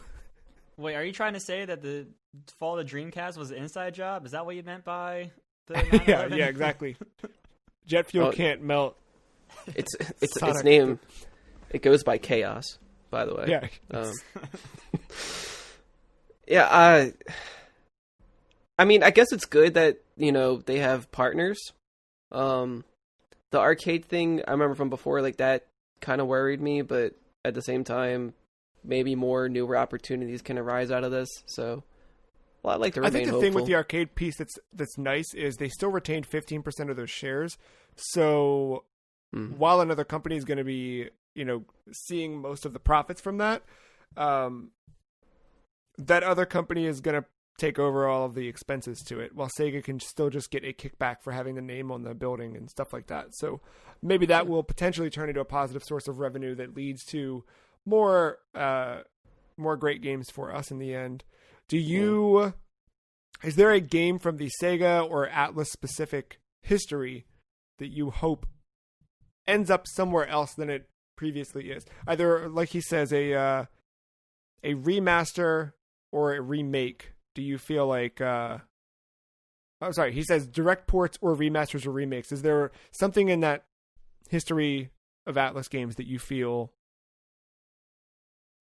that I would want one just like to be accessible today? Anything from history, or I would love if I could play Persona 5 on Switch. And honestly, if we don't get an answer on Persona 5 on Switch in the next soon, I'm probably just going to pull the trigger on PS4 and use remote play to play that. You know what I mean? Because I really want to play Persona 5. But I just...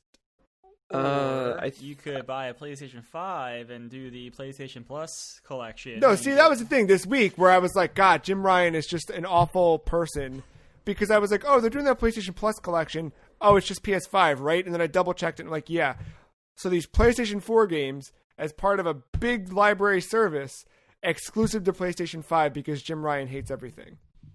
I think that and the subtle like shaming of showing your friends with a little PS5 icon next to their name when they're playing now. I think that stuff in this new era of PlayStation is very much like, yeah, I don't like you. I'm still hanging out. I'm still going to show up. I'm coming, but I don't want to be here. That's where I'm at. Like, the more that stuff happens, the more divide that happens, the more lines that we start drawing, Jim Ryan, the less intrigued I am to be a part of your stupid club. Are you calling the PlayStation, well, I guess just PlayStation, the DMV of video games, where, like, you kind of have to show up from time to time, but you don't want to be there? Absolutely, yeah. And honestly, like, I've been saying that all year with PS5. Like, that's just been the thing where, like, yeah, I know I got to get one, and I will, but, like, one, you made it a dumb color. Two, I'm getting sidetracked. No, so Marc, dumb tell base. me about Atlas. Two to dumb base. Here, I'll help you out. That too, yeah. But I mean, like, again, like, I think that's the thing about this generation so far is I'm excited to buy an Xbox because it feels to me like I'm buying into an ecosystem. I'm continuing like the growth of that ecosystem, where PlayStation 5 feels like you got to buy one because we said so. And if you didn't think so, we're going to show you at every point how you're making a mistake by not having one. Like, I don't know. That's the energy I get. That's the yeah. Jim Ryan got picked last in gym class energy I'm getting from this. I'm excited about it. Don't get me wrong. I think that the hardware sounds impressive. DualSense sounds right. All of it. Like, of course, new consoles, yes. But I really don't like the, hey, we're part of this club and you're not. So let's go home, little piggy. Marc, Atlas, tell me. Sorry. No, you're fine. I think for Atlas, I think it would be cool if I'm not sure how much control they have over this, but so correct me if need be. But any of the Vanillaware games, I'd like to see more accessible on other platforms, not just PlayStation. 100%. 100%. Like PC would thrive with this. Because Dragon's Crown got that port to PS4 that did, kind of some like PS4 Pro enhancement stuff, but all that other stuff is just lost to. I think Odin Sphere, they did a PS4 for that. Mm-hmm. But what else? All the Grimoire, Muramasa Rebirth, like all that stuff is just trapped. Muramasa Rebirth is trapped on the Vita. The poor thing. It was also on the Wii. Yeah. Which I tried to track down a copy of that like 2 or 3 weeks ago. I was thinking about grabbing that, but like none of this is on Xbox. No. And I just think once it hits PC, like every time Atlas puts a game on Steam, it does super well. Like Persona 4 did super well. And it's just like, obviously, I think they're starting to see that there's a market here still for these old games to keep living on. I'm hoping that Xbox's recent push in the Japanese market will lead to more. I think Yakuza 7 is a big like shift in the tide for Xbox and for Japanese games in Xbox. And we got finally Phantasy Star 2 came over here. That too, yeah. So, how could I forget? Yeah, of course. I don't have to keep campaigning that one anymore. So if I wanted something from Sega specifically, I think I would want to play either a remake, remaster of Skies of Arcadia. Yeah, I never played that at all. But any of that era of game needs to be revived in some way. Yep. Did you check out Panzer Dragoon remake? No. I only bought Orta before it came to Game Pass. And it's off Game Pass now because I tried playing it the other day and it's gone. Oh, okay. Well, I think it's like $5. Yeah, I think I'm going to buy it because I did like the beginning of Orta from what I played of it. It's weird. I don't understand the story at all, but no, it's okay. That's what I want. I want to feel like I'm lost, and it's 2002. I think I want to go. I do want to try the remake though, the first one, just to see. Towers Fell. Yeah, me too. I didn't hear too great things about it on Switch, but I think they patched it. I'll have to check in with John Linneman over there at Digital Foundry. Closest to Star Fox we're gonna get for now. Yeah. Speaking of Vanillaware, Atlas with Vanillaware have announced a first anniversary celebration live stream for 13 Sentinels Aegis Rim on November 28th at 7:30 p.m. Japan time, 5:30 a.m. Eastern time. Who's waking up to watch? Appearances by members of the voice cast, a live performance of the theme song, remixes of background music, and more. A user survey was sent out asking players to submit their favorite characters and share their favorite scenes or lines from their characters, favorite lines from characters, so that they could have them read live by the voice actors, which seems like a very Japanese way to celebrate this game. Yeah. I'm curious what happens of this, because there's an art book thing that's supposed to be more than an art book, but basically an art book that's launching in Japan in a couple weeks too. It seems like there's a big push behind this game from both Vanillaware and Atlas, which I love, because so far playing this game, I still have not finished it, but I love every bit that I've played of it. And the deeper you go into it, the more unraveled it all becomes. So I appreciate that it's getting recognition and people are into it. Did you jump back into it at all yet, Mark? No, I've been, there was that day where I was like really meaning to, and then another game took its spot. It's gonna happen. Speaking of other games, 2 more games have been ported to the Dreamcast. User Megavolt85 previously ported Metal Slug 6 and King of Fighters 11 to the Dreamcast. Now, 2 more ports from the SNK Atomic Wave arcade boards have been brought. Samurai Shodown 6 and Neo Geo Battle Coliseum are playable natively on the Dreamcast right now. You can do it. Where do you guys fall on releases like this? Like, you got your N64 plugged in, you got your GameCube plugged in. If someone said right now you can play this game that was never before released on that platform, does that intrigue you? Do you want to play that? Like, this is official. It's not like Sega didn't come out and say it, but someone did the work to port these things to a Dreamcast so that they function. Yeah, if I had everything and it was a game I was interested in, definitely. I mean, I'd even pull something out like of a closet if I cared that much about it. Yeah. It's weird. I mean, the fact that the Dreamcast has more games coming to it than the Vita right now, but yeah. I saw a Vita game got announced the other day. How about this has 2 though. 1, 2. That's true. What about the? I can't think. Would you play a game that? There are people who still make games natively for these, right? Like we saw, was it Xenocrisis that came out on Genesis not too long ago? It also came to modern platforms, but like, how about that stuff? Does any of that draw you guys in? Where it's like, we're making this PS1 horror game, then we're putting it out on Steam and itch, but if you back our Kickstarter, you can get an actual copy that runs on an actual PS1. Would you play it? I think so, just to see how it runs, and just to like, I don't know. I mean, because like it's more than just like playing the game, right? Like it's the feel of the controller, it's the TV you're playing it on. If all this is super accessible for you, like why not? Because I mean, you're already in that field of. I mean, if you're like a John Linneman out there, why not? Yeah, I think that's the thing. Like, I think in that instance, I would go for the port of it, like something I can easily get to, like on Steam or whatever, and then go back and watch John Lennon and talk about how it plays on the original hardware. Does it? So for when you said see how it runs and everything, do you guys think that it's more of a curiosity at that point, or? A little bit the curiosity. Conveniences of the modern era outweigh the nostalgia factor of playing on an old tube TV with the controller and. Well, it depends. If playing it on an older system on a CRT is like the top way to get the best performance out of this game somehow, then yeah, like I would, and the game is worth doing that for. Yeah, I would totally try to check that out. What's the thing you'd be sacrificing the most? You think achievements? Like, is that where we're... I never really cared about achievements, really. I just want to have a good time. Bonus, yeah.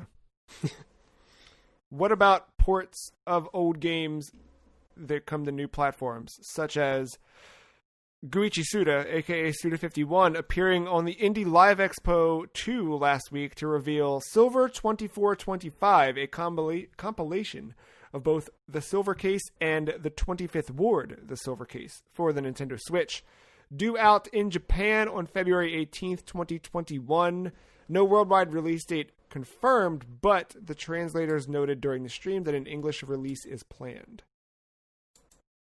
Mark, this is up to Mark. This jot a little TM down on the board. So I do have the Silver Case and the 25th Ward on Steam. But I forget, isn't the 25th Ward, I mean, isn't one of these not really a sequel, kind of like a remake? I think that sounds right. It's like one of those or it's like a pseudo sequel. I don't. Yeah, like it adds. I think you know what it is. I think it's like a Persona 5 Royal. 80% the same game, but then there's some new cutscenes, new character interaction. I think there's stuff like that. Is my recollection of this. No, it is a sequel. Never mind. I'm totally wrong. Sorry. I just want to go read it real quick. It takes place 5 years after. Oh wait. Is it presented with completely rebuilt HD assets and additional content not found in the original version? No, I think you're right, Joe. Okay. I think they're like kind of pulling a Kingdom Hearts. It's like, oh, it's like a 1.2. Yeah, 385 over 58. It's the original game, but it's updated, but they added extra stuff to it. Okay, I get it. So I guess you can just play the old one if you want to, which I was starting to, but I wasn't ready at that time to play it. It's a lot of reading. And now you don't need to. So it's kind of like what they used to do for Pokemon games before they made Pokemon Sword and Shield expansions in the form of Isle of Armor and Crown Tundra. I finished Isle of Armor this week. I did not start Crown Tundra just yet, but more on that next week because I do want to see what that looks like. And I'm also kind of not done Isle of Armor. So I think the thing that I maybe started to talk about a little bit last week, but one thing that absolutely struck me in this is how much more the opposing trainers and characters in Isle of Armor seem more lifelike. There's all of these little like nuance to the character. So like I fought someone, I hit them with a super effective move, and it like cuts to the trainer almost like full anime style, and a big speech bubble pops up, and it's like, okay, fine, hit us with our weakness. We're still gonna win. You know what I mean? Like there's a little bit of like banter depending on, it's like contextual banter, which was cool. And I think the trainers look genuinely like more animated in the process as well. Like as they're calling their Pokemon back, like there's just a more like with the Pokeball and then launching the Pokemon. It's like you see them like actively press the button and open it and throw the Pokemon out and like commanding. It's way more involved in this than we see in even the core game or previous games, of course. Isle of Armor itself is made up of 3 trials. So I think I talked last week about having to find the 3 fastest Slowpoked that have ever been Slowpoked. Mm-hmm. So you get to do that. The other one, you have to go find big mushrooms in a cave. And then you have to battle the rival of the island, so to speak. She's going through the training with you or whatever, and you have to fight her at the end. And that's like, you do a big Gigantamax battle and defeat her, and yay. By doing all of those, and it's the whole DLC relatively short. I'd say the longest part is wandering around the island collecting the Diglett if you wish to do that, which I kind of hit a wall with that, where I think there's 151. I think I got maybe 90 or 80, and I'm like, I'm good. Like it was getting to the point where like they weren't so obvious to see, and then where I thought they might be hiding, they weren't, and I was getting discouraged, so didn't feel like chasing them. Also didn't feel like doing the thing where you just open up a wiki and, you know what I mean? Like that's no fun. So I don't know, I'll look up the reward, see if it's worth chasing after all those Diglett. Otherwise, they can stay in the ground. After you defeat the rival of the island or whatever, and you go talk to Master Mustard, and he congratulates you for your great job and your honor and all of that, he rewards you with the armor of the island, which the armor is Cub Fu, a new Pokemon. It's like a small bear, and he naturally looks like he has like a headband on, even though it's just kind of part of his whatever. And then Cub Fu, the first task you have with Cub Fu is to go make him friends with you, basically. So once you've defeated this, you now have the option to the first party in your Pokemon slot. Sorry, the first Pokemon in your party slot will now automatically follow you around while you're on the island. And you can turn around and talk to it, which kind of helps with friendship stuff. But specifically with Cub Fu, you're meant to go to these 4 key locations on the island with Cub Fu. And it kind of does like a look over the horizon, like a slow camera pan. And then it turns and it says like, Cub Fu is really starting to bond with you, that kind of thing. Once you do that, you build the bond, you go back to Master Mustard, and he says, okay, it's time for you to take Cub Fu on the trial of whatever it is. There's 2 towers on the island. So they're really big, traditional-looking Japanese castles, and you go to either, you have to pick one of them, dark or water.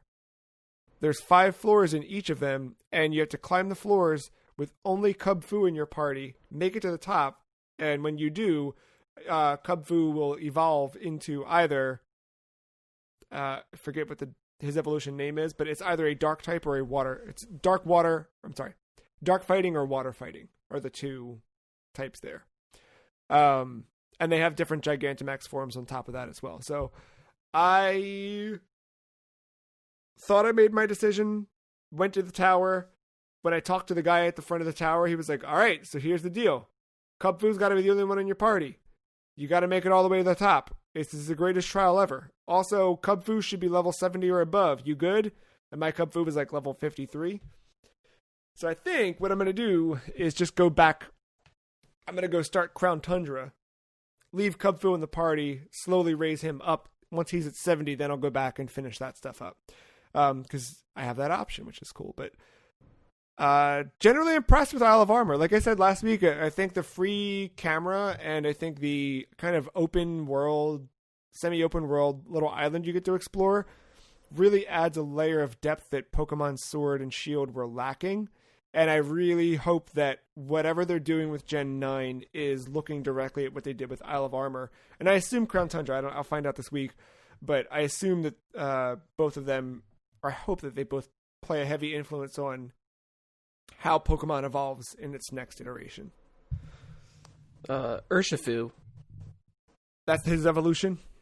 Yeah, and there's single strike style and rapid strike style.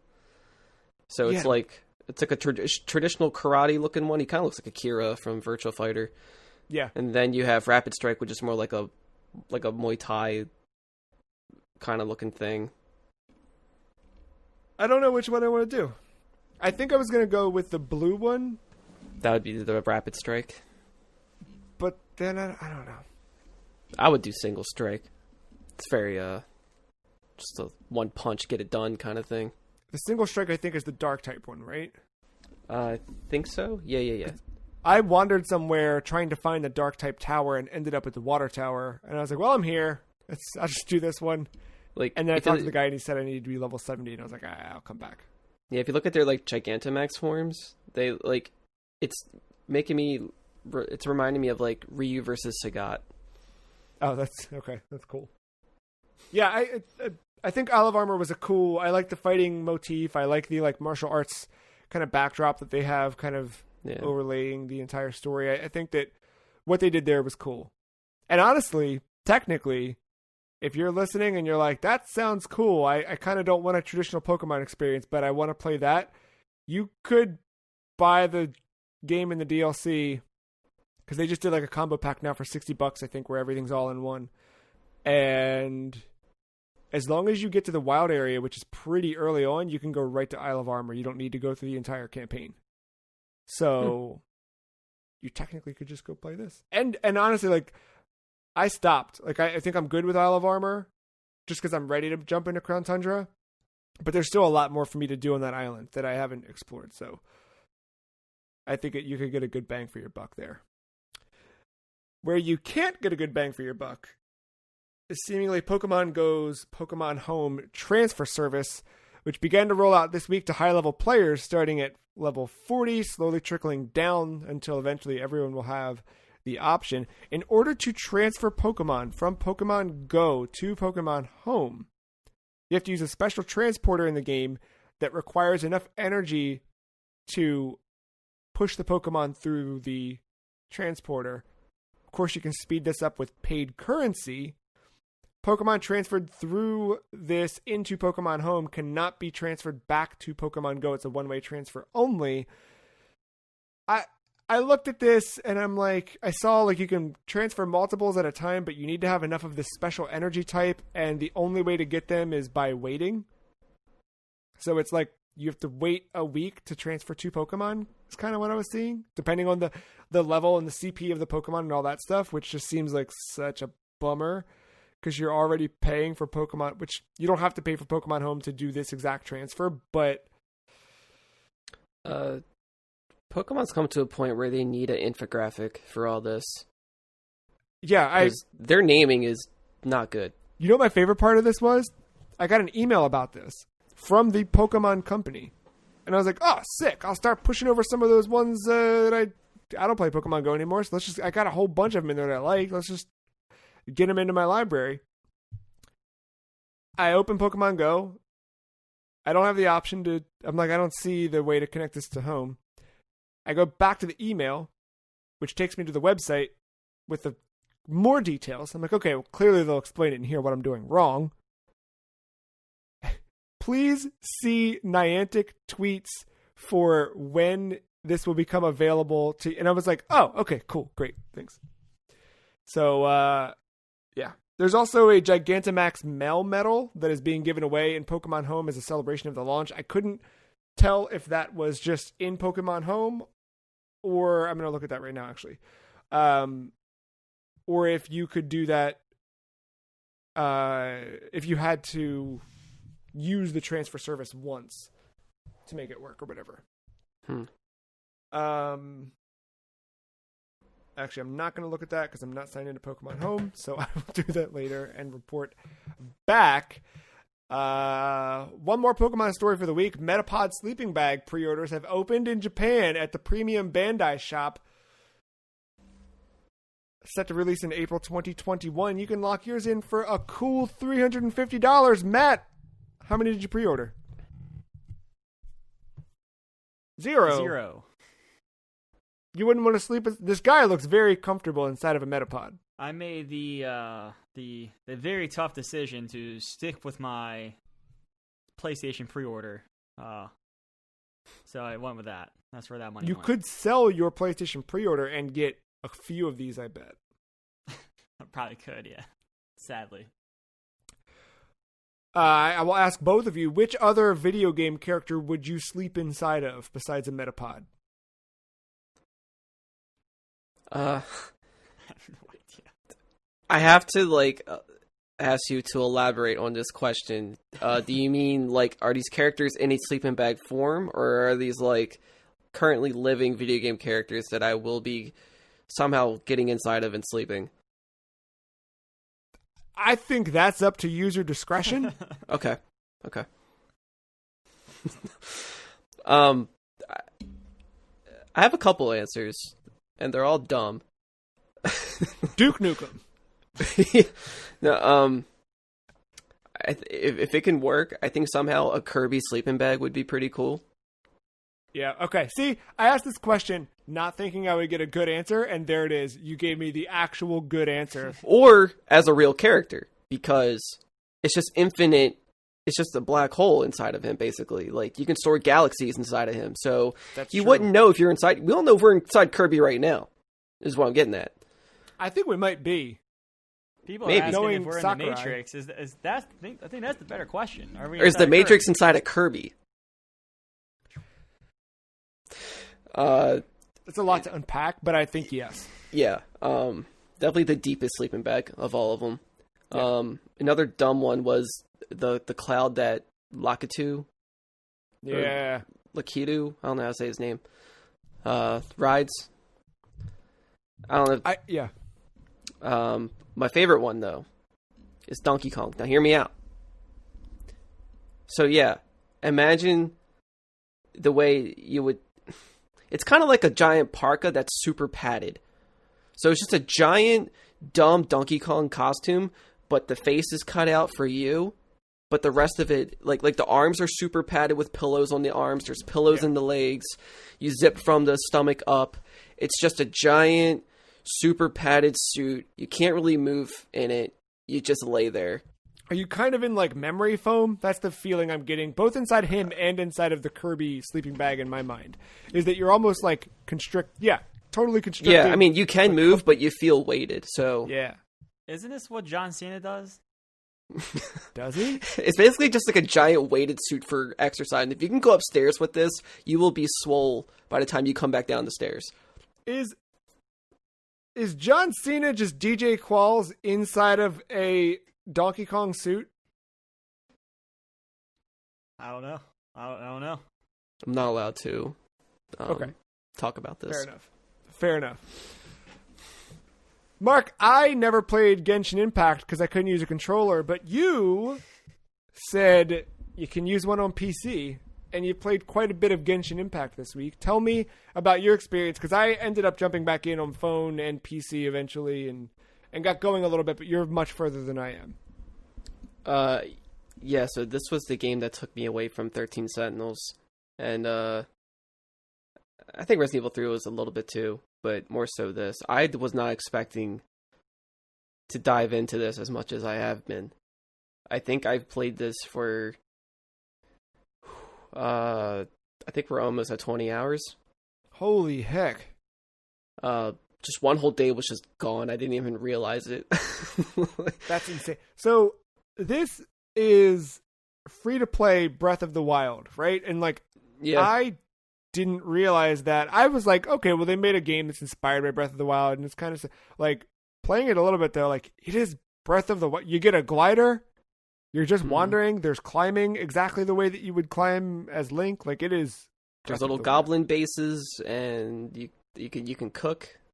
So, I mean, yeah. Like, if we're to, some of the biggest differences that I saw between the two. Yeah, like, obviously the gliding is there. That's not really different. Uses your stamina, whatever. Link is better at climbing than your characters in Genshin, for sure. Link is able to climb things that go over your head, like, better. Like, he's better at, and it feels better to climb as well with him. I think. Yeah. Is it always raining, though, in Genshin Impact? 'Cause that's the problem in Breath of the Wild. It's not always raining, but you do not slip when climbing in the rain. So they have that. They have that. There it is. Link can obviously switch between all the weapons. You have to switch between characters to use different weapons. But everybody has their own combos, so that's pretty cool. And you have up to 4 at a time you can switch between. Like, I haven't actively. Yeah, I haven't found combos yet, but I did get my first 2 characters from the... I made a wish. I made 10 wishes, sorry. And by making the wishes, I got 2 new characters and a bunch of weapons. But the... yeah, it's on the fly. Like, you just kind of switch to the other character using the D-pad, or on mobile, you just kind of tap them on the touchscreen. Yeah. And when do you unlock combos? Because this must be... Oh, I just meant that, like, each character has their own, like, custom animation for using that weapon. Sorry. Like you can button mash and do, like, a cool combo, but then usually everybody has, like, if you're using the controller, you have, like, a right trigger function that's, like, a second ability that uses magic, but... Yeah. It's not as, it's weird, because you have 2 magic attacks. The right trigger one is, like, a good one that, like, it's not as strong as your other magic attack, but if you use this weaker one, it fills up your meter to use the stronger one. And then, like, your main attack, just, like, mashing buttons, or you can hold it in to do, like, a charged attack, and that can be different depending on the character, too. A lot about this game at first, I just wasn't super into about. Like, it's just very JRPG. It hits all those tropes, kind of. Like, the story is just kind of cliche. The character designs are just, like, too fancy for me. Like, everybody's just super pretty and somehow has the same sense of fashion. But and then I switched the language from English to Japanese because I couldn't stand hearing the voice actors, especially for Paimon, which not Hereditary Paimon, but no, the Paimon voice act. That is exactly why I was like, I should switch. I need to switch this. This sucks. I can't. But then I end up switching back. I kind of got used to it, I guess. Like after it sunk its teeth into me. This is reminding me of when I first played Tales of Symphonia on GameCube. It has like the same level of like fantasy cheese, but like the banter for like the side stuff for some reason is like well written. Like the side stories, like there's one where you're helping this girl who's hunting for boar, a specific type of boar meat, to then go into a cook-off because she doesn't agree how this chef makes her food. And they went to like a deep discussion on why you should only use this certain ingredient versus this ingredient because it will take away the flavor of this meat and only amplify the flavor of this spice, which will overpower the whole dish, so you shouldn't use it. So they decided to do a cook-off, and whoever wins, they are, whatever is the winner, whatever bullcrap. That's in this game or in Tales of? That's in this game. Oh, okay, I'm in. Yeah. It's just like, I did not expect that. Just the side stuff was more interesting than the main story. Yeah, that's what I want in a game is like to be kind of pulled in. I think that's the best part of Breath of the Wild is being pulled in that other direction where something's way more interesting than what the main through line is and stuff like that kind of builds a character in a world seem way more exciting than anything else. And like there is like grinding in the sense in this game, but it's done in a way because it's a Breath of the Wild like inspired game. It's done in a way to where it's not really that annoying.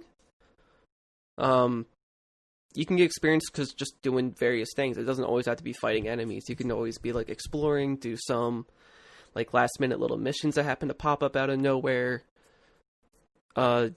Just like in doing like the like there's like not really a daily, but there's like achievements that you can try to unlock that give you more experience. Like just doing basically anything in this game gives you experience. So that's pretty cool because I'm at a part now where it's getting, I think I'm a little ahead of myself. I'm fighting a lot of tougher enemies and my characters just aren't strong enough to really deal with this comfortably.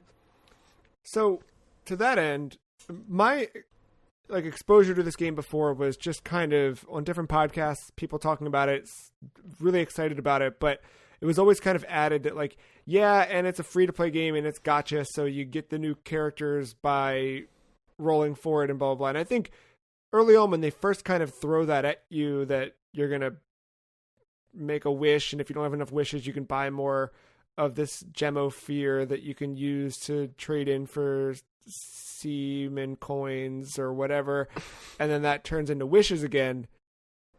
I was like, okay, well, I'm gonna hit a wall with this quickly because I feel like so many free to play games hit that wall very quickly where it's like, hey, you got to start spending money or you're gonna have a bad time. But it sounds like that bad time never really comes. Yeah, like I thought this was gonna be very gacha heavy at some point. I was like, okay. Because usually there's like kind of a level cap at first. In the first chunk of the game, you only go up to like level 20. And then from there, you have to ascend your character. And that requires certain ingredients in order to do that. And you have to get through the game, I think, a bit too in order to like obviously grind to get to 20. But also to get some of these items, I think. And so I did do the thing once to get 2 characters. But I think... I might have only gotten 1, maybe. I can't remember now. But you do unlock characters just by playing a game. You don't always have to do the wishes. So that's cool. And some of them, they only unlock when you hit a certain overall level. They call it an adventure rank or whatever. And that makes sense because a lot of the story only unlocks that way too. You can't continue certain quests until you've reached that adventure rank. And that makes sense because of just how the story progresses and the enemies and everything levels up around you. And that's when you find out that when you reach adventure rank 16, you finally unlock co-op. I thought that was available from the start. It is not. And it makes sense that it's not. Like, it sucks, but at the same time, it should be an option from the get-go, but I think they just wanted you to... Why does it make sense that it's not?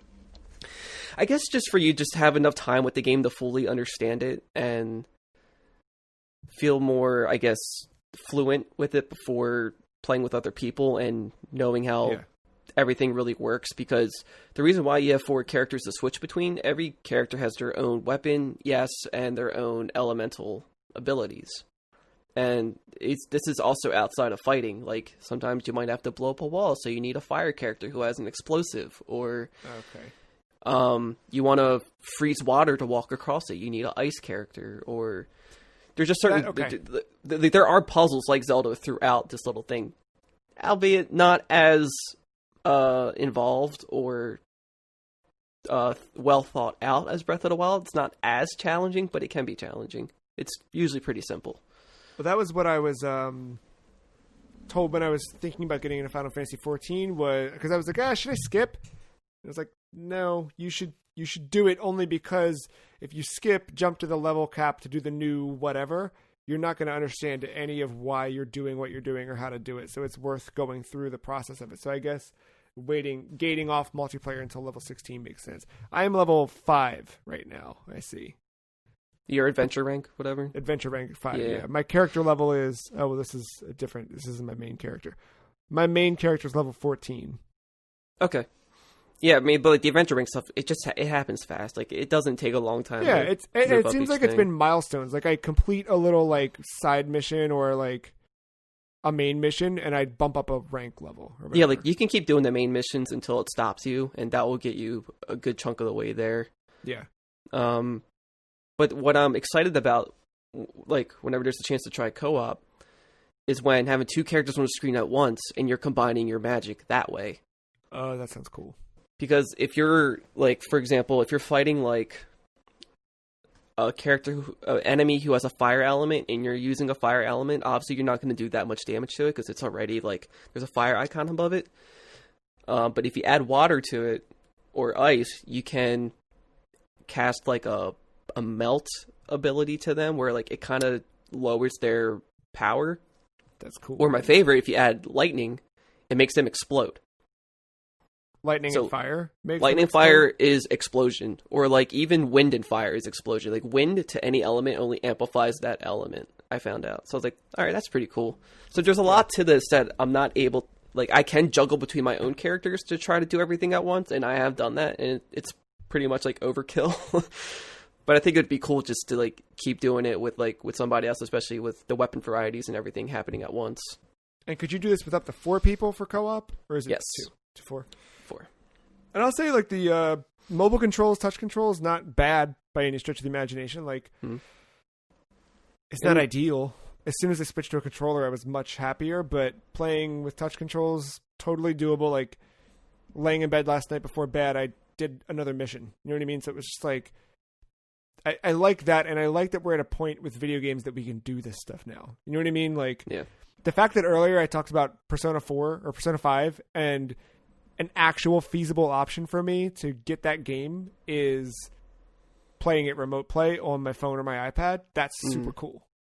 You know? And still having the option to go play it big screen, nice, beautiful on a TV.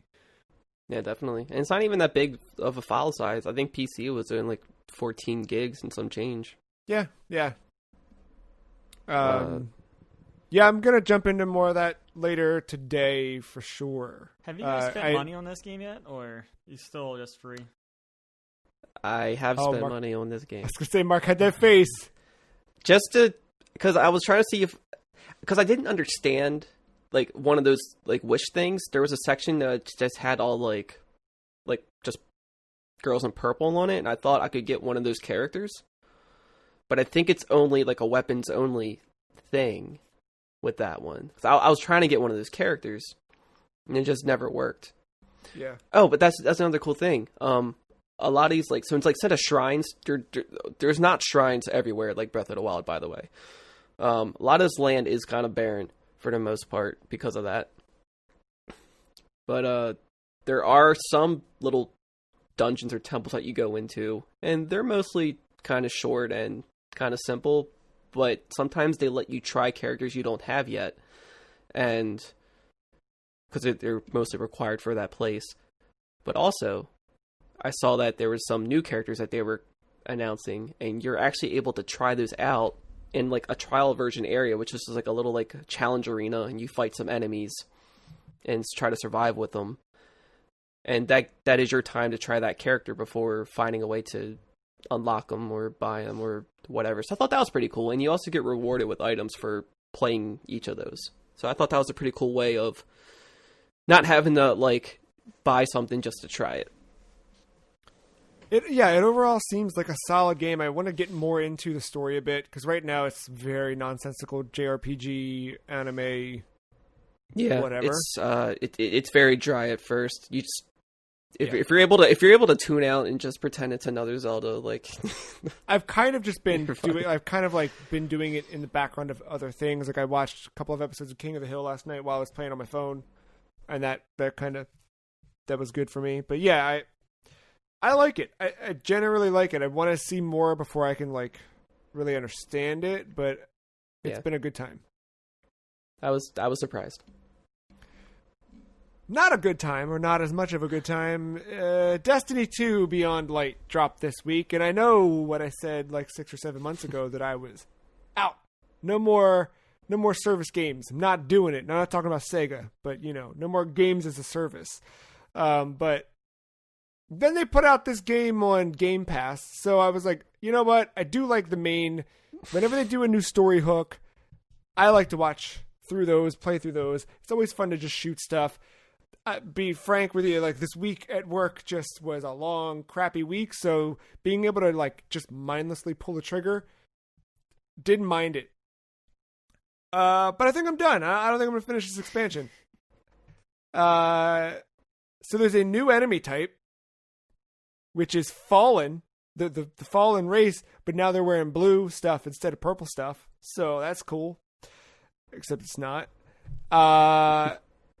There's the Exo Stranger, which was actually kind of a neat character that popped up. So this one is, let's see. The setup is obviously all the Guardians they use the power of the light inside of them or whatever, and that's like their magic, whatever. Well, now the pyramids are finally here that were teased at the end of Destiny 2 in the credits, and you can wield the darkness as a new power. So there is a fourth option, right? You got, what were the other ones? You had Void, Solar, and the electric one. I can't remember it. Arc, Void, and Solar. Now there's Stasis is your fourth. And Stasis is kind of like ice powers, except more crystallized and not ice. What are your weapons? Which is also, to me, not dark, but whatevs. It seems like the... say it again? Are they at least like black crystals? They're like black with some red tinge to them, but not fully black. They like... I would say that it's like black, but they glow red and blue. They're more blue than they are black, depending on the angle you're looking at them. Yeah, I don't know. So you play... Your character has dialogue at the beginning of it, which is awesome. I love when the character speaks in Destiny 2. I think it's just... I want more of that. There's a new faction being set up. So those familiar with the Destiny 2 lore loosely should remember you had Zavala, I don't remember the Ikora Ray, and then the Hunter one whose name I don't remember, Hawthorne. And why do I know all this? This is so weird that it's coming out of my... Like, I don't trust the words coming out of my face. But right, like they were all the different Vanguard factions or whatever. Now it seems like the Drifter, Eris Morn, and now the Exo Stranger, this new Exo person who's shown up, who's a stranger. They are setting up kind of what seems to be like the dark factions. So you had the factions of the light, now you have the factions of the dark, and you have to kind of pick your alliance and whatever. Kind of like what WoW did, from the start, is kind of what they're doing here, but in their own Destiny way, which I'm not faulting it for that, but it's just, that's, it's kind of where they've been teasing for a long time. I think the new planet looks great. Europa is where it is. It's fully like an ice world. It's really cool. No pun intended, but like it is I think there's a lot of beautiful imagery. The snow pops as you're walking on it. Like it looks great. It looks really good. But, you're fighting the Fallen again, and then you're fighting the Vex again, and you're fighting the same things again, and it's the same thing, it's the same thing, it's the same thing. And if that's what you love Destiny for, then you're going to have a great time with this expansion. Unless you read the subreddit, then apparently everything's awful. But, that's the Welcome to the internet.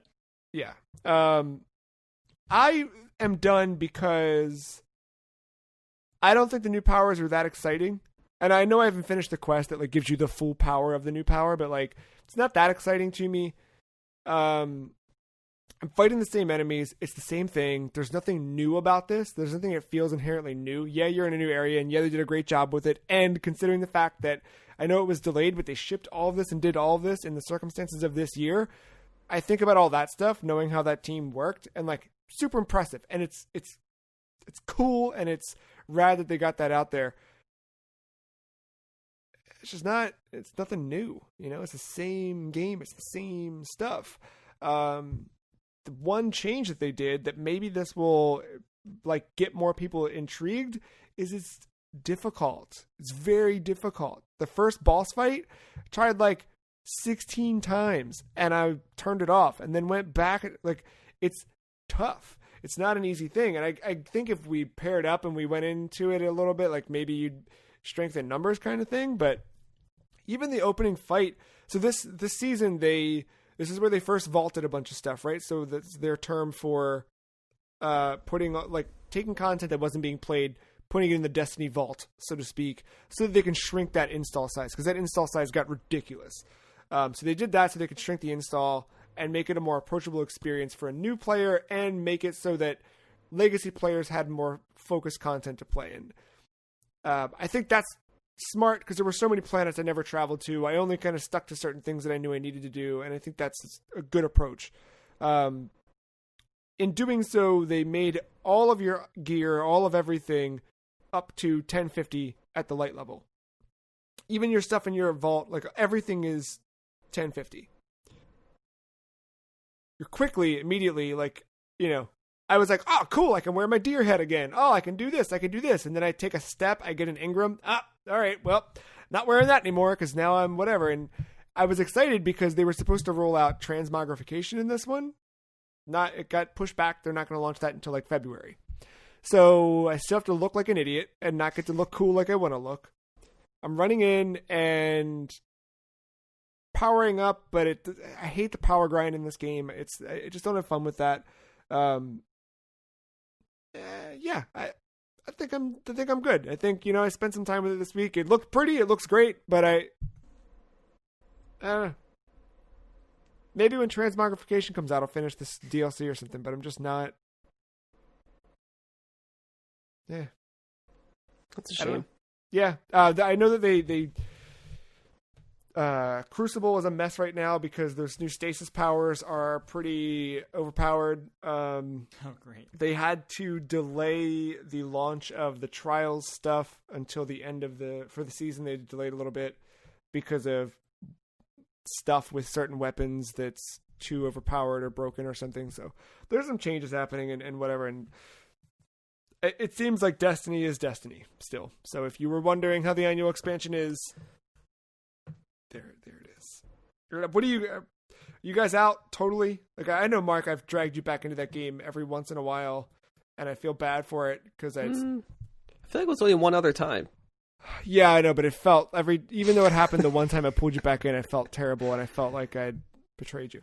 But I think if I was playing on PC, I would be a little more acceptable to it. I think that's the thing that extra sucked this week about not having the console is the only reason I was playing this is because it was on Game Pass, but I'm playing on Xbox One S, so I'm back to loading times and back to PC. Loading times were decreased, but not non-existent. I do like the special abilities you get for each class or whatever. I always thought that was cool. The one I was, what was I? What's the fire one? Solar.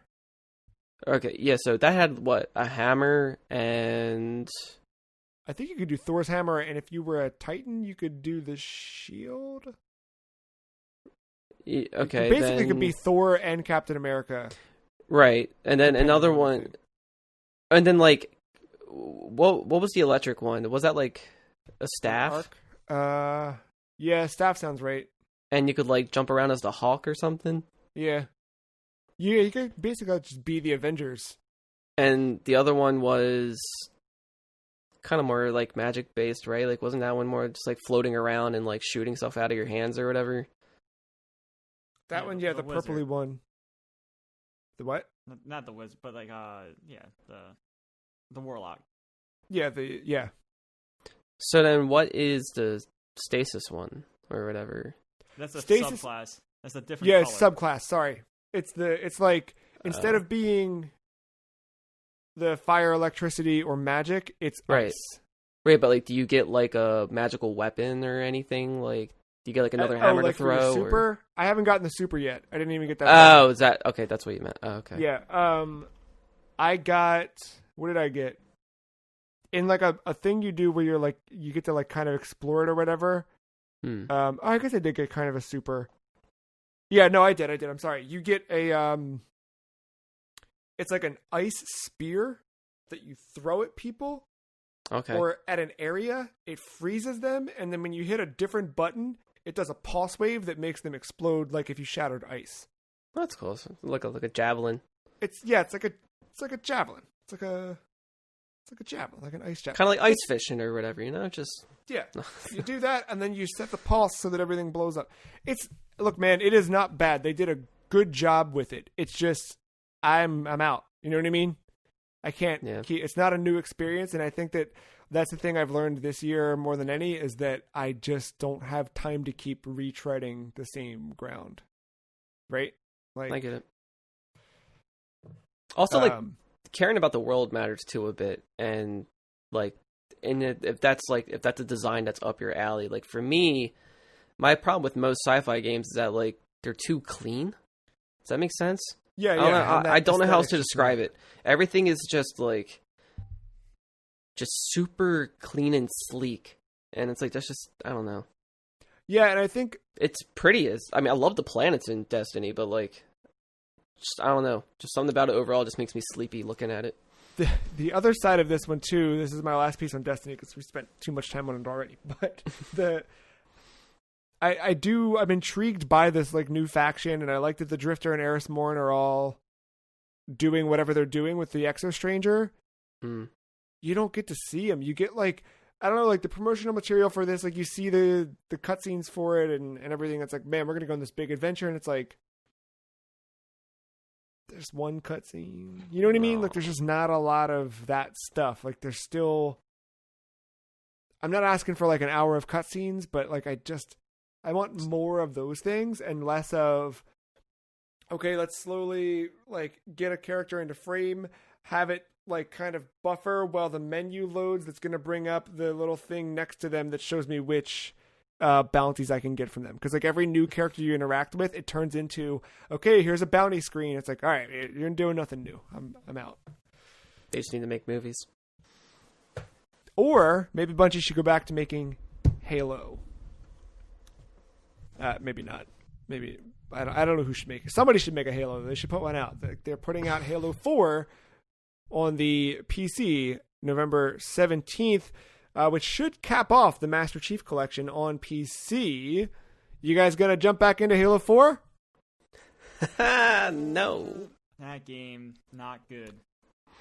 Well, if that doesn't do it for you, maybe you'll like to know that Halo, the TV show, has resumed production amidst kind of not only obviously this year, but I think their cast had kind of an outbreak that put them on a temporary hold for filming. Lead actor playing the Master Chief has shown a tiny little peek of the bottom of the Master Chief's helmet on social media.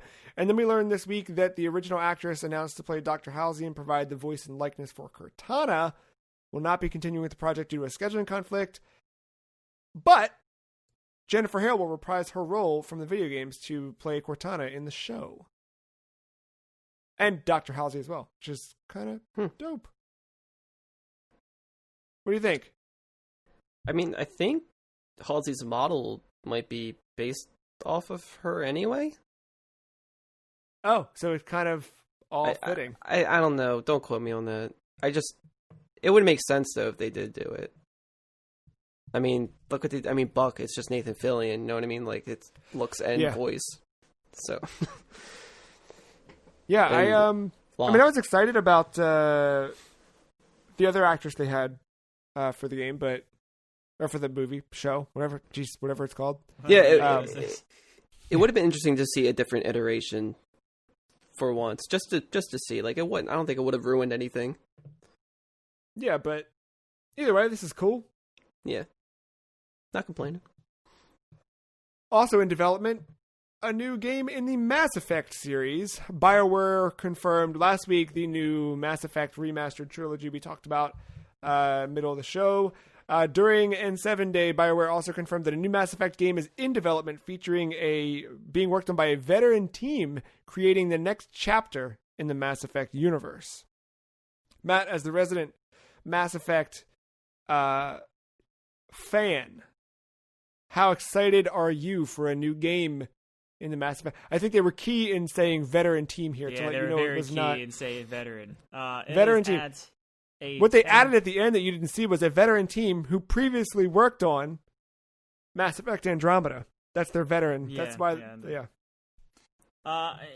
It's low. It's well, they had to win me back on this one. I'm not going to sit here and say I'm not buying it because I probably will. I'm just gonna be honest with myself. But like, they need to win the fan base back, including me, to make me feel even confident buying another Mass Effect game after what they did with Andromeda. Yeah. Also, will my Andromeda save even matter? Or are we just rebooting? We're just rebooting. What do you want them to do? I want them to not have me waste my time. So you want the Andromeda stuff to matter? Kinda. At least something. Something. Whether it's a side quest. I want my save to matter somehow. I don't know how that would work with cross-gen now and stuff, but... Yeah.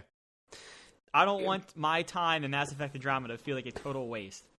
Bring back having save files unlocking stuff, like cool items and shit. Wouldn't that be great?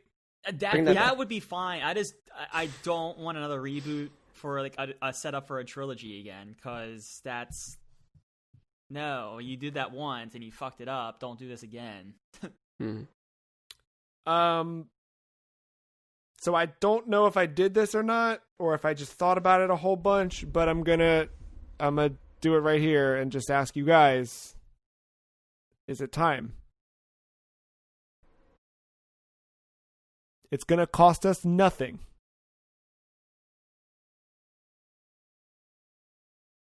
No. Is it? No, I got too much shit to play. Fuck that. No. I saw that. I scrolled through the Game Pass and the new EA Play library and was looking, and I laughed at a couple things. That was one of them. I pushed a couple of EA Play things to my Xbox, and I'm excited to dive in, like Burnout Paradise Remastered and others, but not in for Anthem, Live. Huh? Yeah, I saw that. True. No Anthem, huh? Nah, nope. Mm-mm. I want to fly, man. I just want to feel like it's what it's like to fly. Yeah, play Superman 64. Yeah. It's probably a better experience.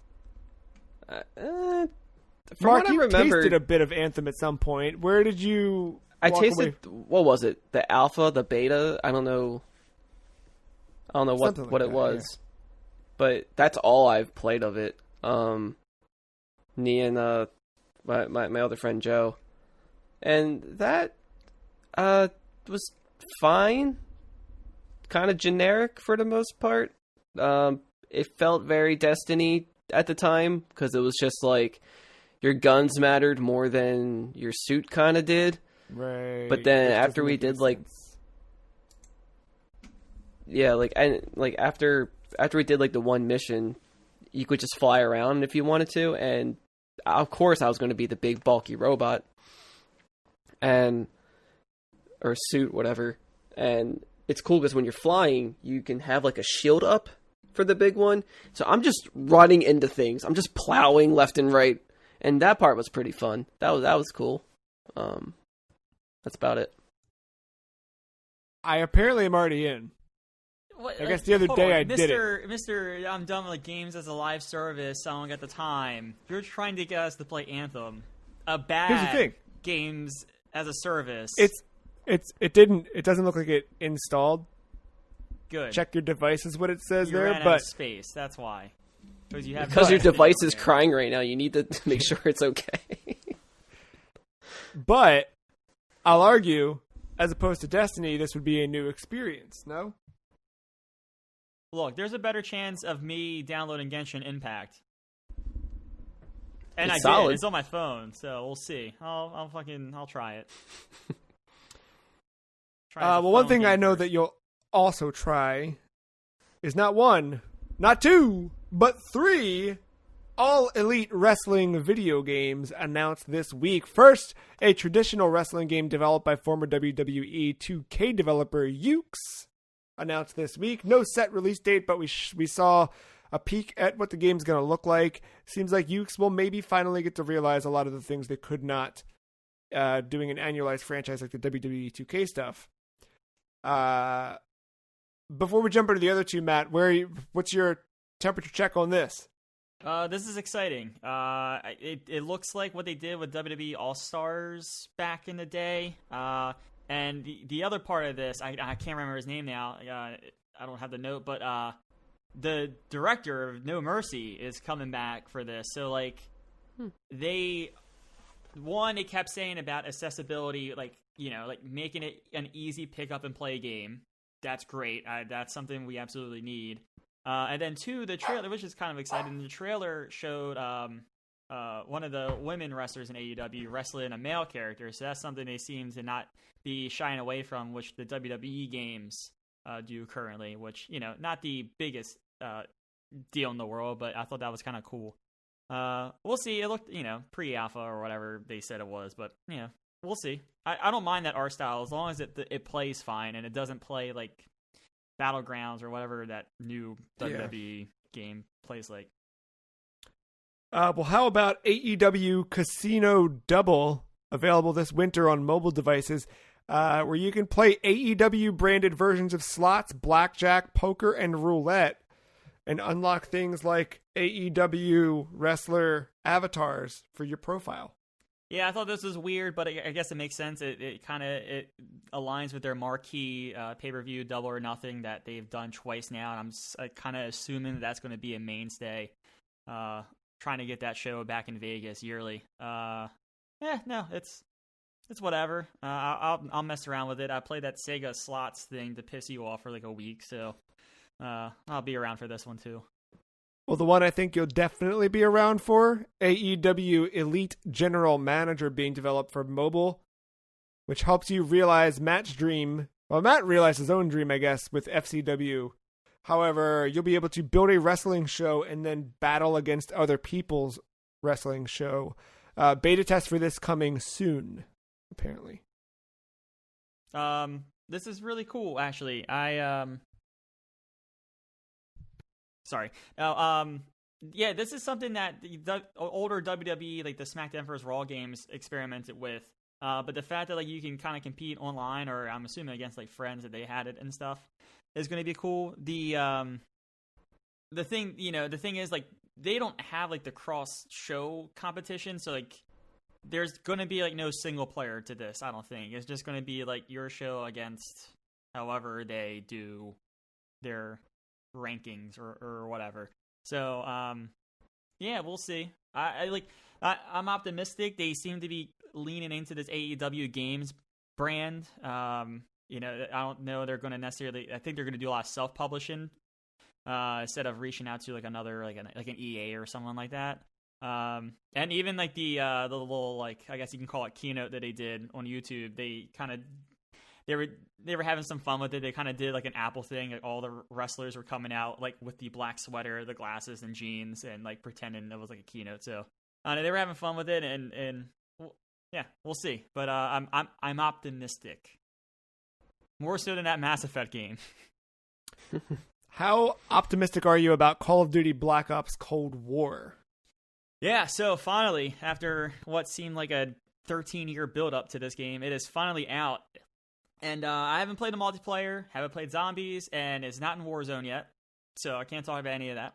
But the campaign, while I don't know if it's as good, I haven't played. I did not complete it all in 2 days like I did the other Modern Warfare, or like I did the last Call of Duty. But 2/3 of the way through, not as good in my opinion as last year's campaign. But I like it because you're doing some weird stuff. It's very much doing the Black Ops thing of like jumping through time. It has similar vibes to what Modern Warfare was going for too, but it's just like because of classified information, like you play as a character that has like 3 different commanding officers, and they all are, you kind of start discovering like this commanding officer knows the truth, but this one knows more truths of the same file because of their class, their classifications and what they know. And no one's like really lying, but it's like, not given every single detail, that kind of stuff. The game plays around with that much like the Modern Warfare last year played around with like who's the good guy here, if anyone is a good guy. So you're going through the campaign, and some of the level designs I think are really cool. There is at some point there is a spot where you're infiltrating like a Russian base, and then you kind of get in and you see that there is like a replica of what would be like a American city street, and you find out that it's like a testing simulation for what could be like an infiltration of America, like a simulation of that for the Russians to go through. And then like you're in it, you're exploring, and then all of a sudden the simulation happens and Russian soldiers come in, so you're like battling in this like fake replica American like street boardwalk kind of thing, which is set up for I thought what was a really cool set piece. And then like there's another one where like it's like an actual open world level, which I really liked, and there was multiple ways to take care of this, but you essentially are playing as a double agent in the Russian KGB headquarters, and you had to like get a key card, but the way you had to obtain the key card, you had to be secretive, so you had to hold your double agent standard, and you had to kind of like sneak around / like blend in the headquarters. And then it led to what turned into like the regular part of the mission after you got like your are the American friends in, and then you took over as the American friends and kind of went through the mission that way. So there's a lot of cool setups with the levels. One of the things I thought Modern Warfare did really well was like you were in a level, then you were out. Like you got to experience the little mechanic, the little weird thing, and you were out before it outstayed its welcome. The levels in this are a little bit longer, but they are more like open. There's a couple optional objectives you can do. And one of the things I absolutely love about this campaign so far, and I don't know if there's going to be more than this, but there are 2 side missions that kind of pop up right away. But the side missions, they want you to collect intel from the other main missions and then bring it back and use that evidence to kind of decrypt some things to help you in the side mission. So, for example, in the side mission, they wanted me to decrypt this like CD that was encrypted with information, to infiltrate this area and get a known target for the Russians. But like I didn't have any of the evidence to decrypt the program or whatever, so I got a couple pieces of the evidence, ended up having all of it that I needed, and then like I found myself creating a note with the known evidence to try to decrypt the passcode and phrase and stuff to get into this program. And once you decrypt it, like the program and the game does its own thing, and then you kind of go in and do the side mission, it just ends up being like standard fare. So I don't know what the difference is of going in with it, like without that knowledge or with it. That'd be something fun to kind of maybe go back and mess around with to see like what happens if it doesn't. But then there's like another side mission that I haven't completed yet because I don't have all the intel, but I have to identify, there's like 8 possible moles inside of the US government, and I have to use evidence that I'm collecting to identify the 3 moles I have to capture when I launch this mission. And I could launch it at any point, but I I don't know what that means if I like got the wrong person or whatever. And it could just be like an achievement thing, or it could cause like a game over. Like I don't know like the consequences, but I think it's really cool that I'm collecting this evidence. And so far, I think I know 2 of the targets, but I don't know the third one yet. And I know it's a male. I just don't know which of the remaining 3 males it is for me to be exactly sure. And I am missing one piece of intel, so I have a feeling that would tell me the missing key. So I like that part of it. I hope there's a little bit more, but I'm not sure. I want to say I'm about 2/3 of the way through it, because I did peek at the mission list before last night to see if I was close. Because if I was close, I would have kept playing. But I think I'm still a couple hours away from full completion. But yeah, it is Black Ops campaign storytelling where you're hopping between time. You hop between a couple different characters, and some of the characters you play as Mason, who is the protagonist from the first Black Ops, and they mess with him a little bit because in the first Black Ops he was the one that the Russians tried to instill that the numbers, try to make him a like one of those I forget what they call them, like when they trigger the numbers, it triggers him to do something. So like they kind of sleeper agent. Sleeper agent, yeah, that's the term. So they mess with that a little bit, which is cool. You also create your own person. So you're given the codename Bell just so that way they can refer to you. But like you create your own agent with his own background and name and stuff, and you play as that character a lot. So like I don't know, like you have a Russian background, but and they play with that a little bit. But it seems like as you go in, they don't know if they can trust you or whatever. So there's a fun little, like, interesting kind of collision of courses there.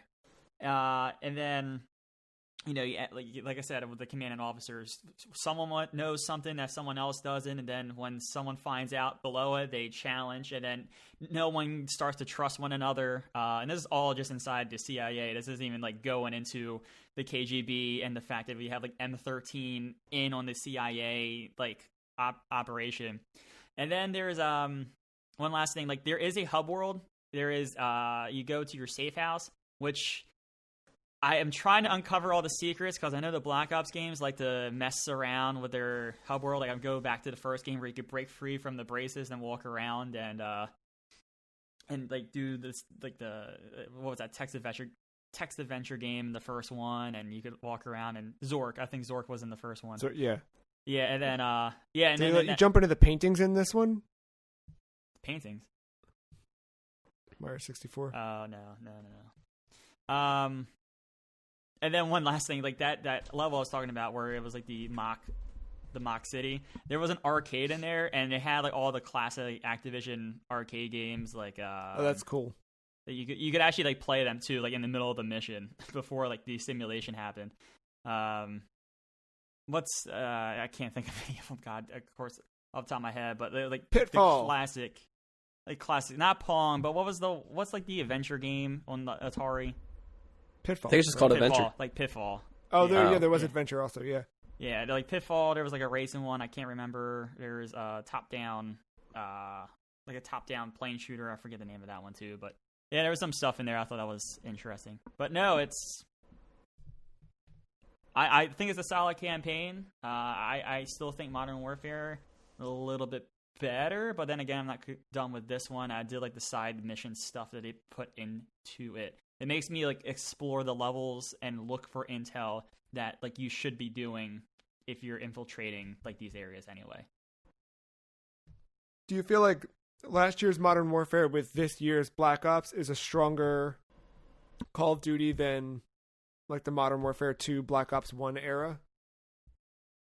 Possibly. Like I said, I haven't gotten into the full package of Cold War yet. The core of these games isn't necessarily a campaign. They're a nice addition when they're good. They can definitely get sales of a game, but the core of these games are definitely the multiplayer. And this one includes zombies, which I found out that the people I play Warzone with are zombies people. So I see some zombies in my near future as well. So we'll see how that is. I've never been a big zombies person, but we'll see. This one kind of brings me in a little bit. But yeah, so far so good. Next week I have a little bit more information on the multiplayer. and possibly zombies as well, to give you the full grade on the package. And then you played through Carry On this week. Yeah, so like I said earlier, the Xbox is hurting for that big ticket thing. I don't have Yakuza or Assassin's Creed yet. They are coming soon. I should be able to talk about them next week. I get my hands on it, but I was just looking for something to play, and I went through a couple different things. I actually booted up F1. I thought about downloading Destiny, but then I remember I never finished Shadowkeep. I didn't feel like doing that. And there was a couple things I kind of ran through real quick, but Carry On was like the one that kind of stuck with me. And I really liked this game. It didn't do anything like optimized for Series X. I just ended up like falling in love with it.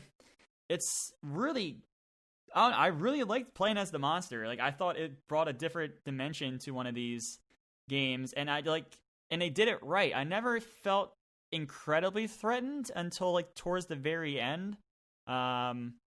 I really like the controls. It's a side scroller, with the Metroidvania feel, but like because you can move anywhere. There's no like jumping or anything like that. It almost feels like a top-down game maneuvering the monster around the level, which I thought was a unique, weird way of doing something like that. So like I really like that mechanic. I liked all the powers the monster can get. I liked finding the secret DNA, like little containment areas, so I can get even more powers.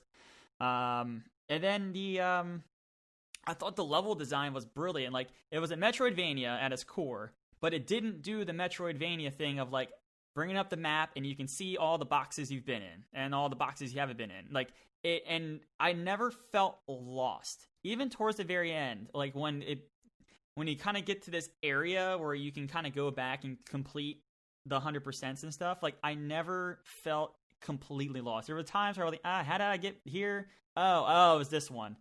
I will make my way back to a spot that I would know. So like, I don't know, its own game, I think is a must play. Like I enjoyed the hell out of it. It was only a few hours, but man, it is incredibly fun, especially that first 30 minutes when like no one's shooting at you and you're just eating humans. Oh yeah, my you God, just get to roll around. It felt like Mutant Blob's Attack, the launch game for Vita, where you're just kind of like, you are the monster, and it's you get to destroy. Did you play Carry On, Mark? That seemed like no. I want to.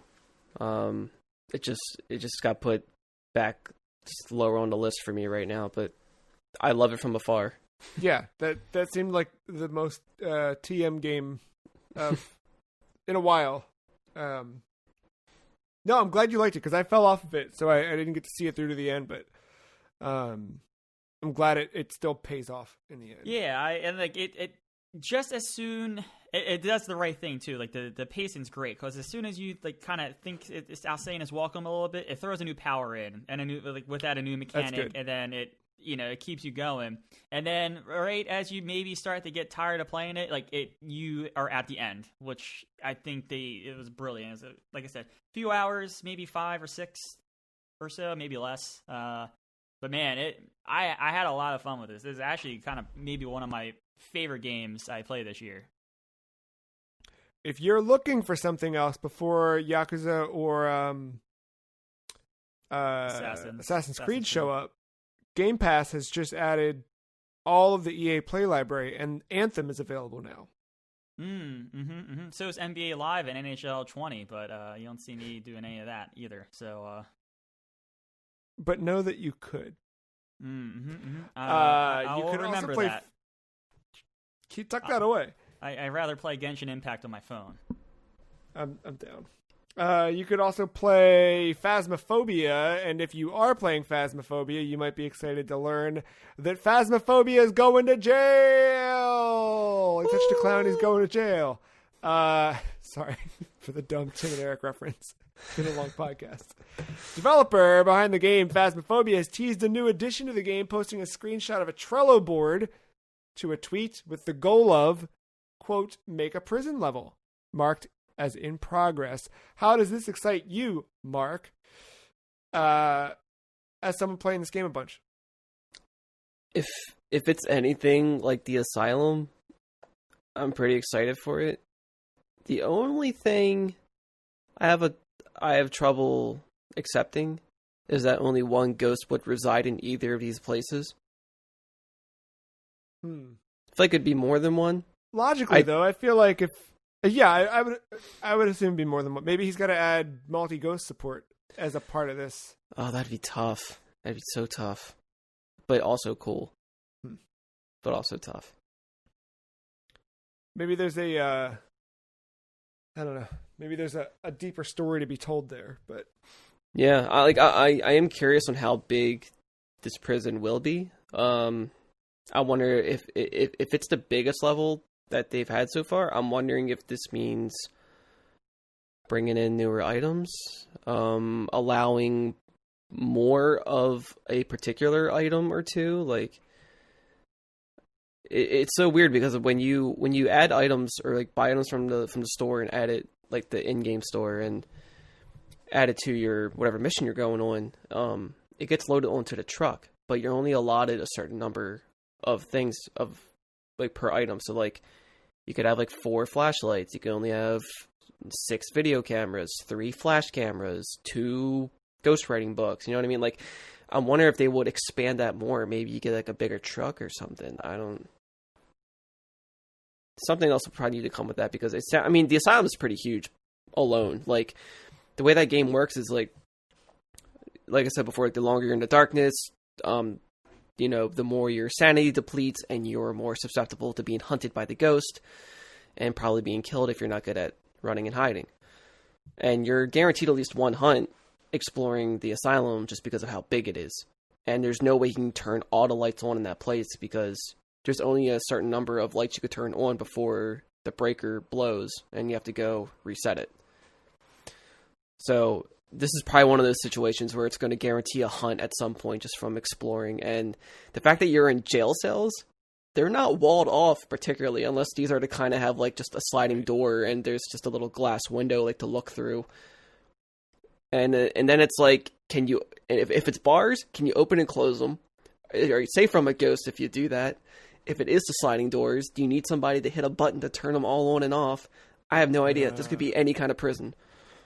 Yeah, those seem like fun hurdles to jump over in terms of development. Like, is there a way you could block a ghost out and have a brief save period? Yeah.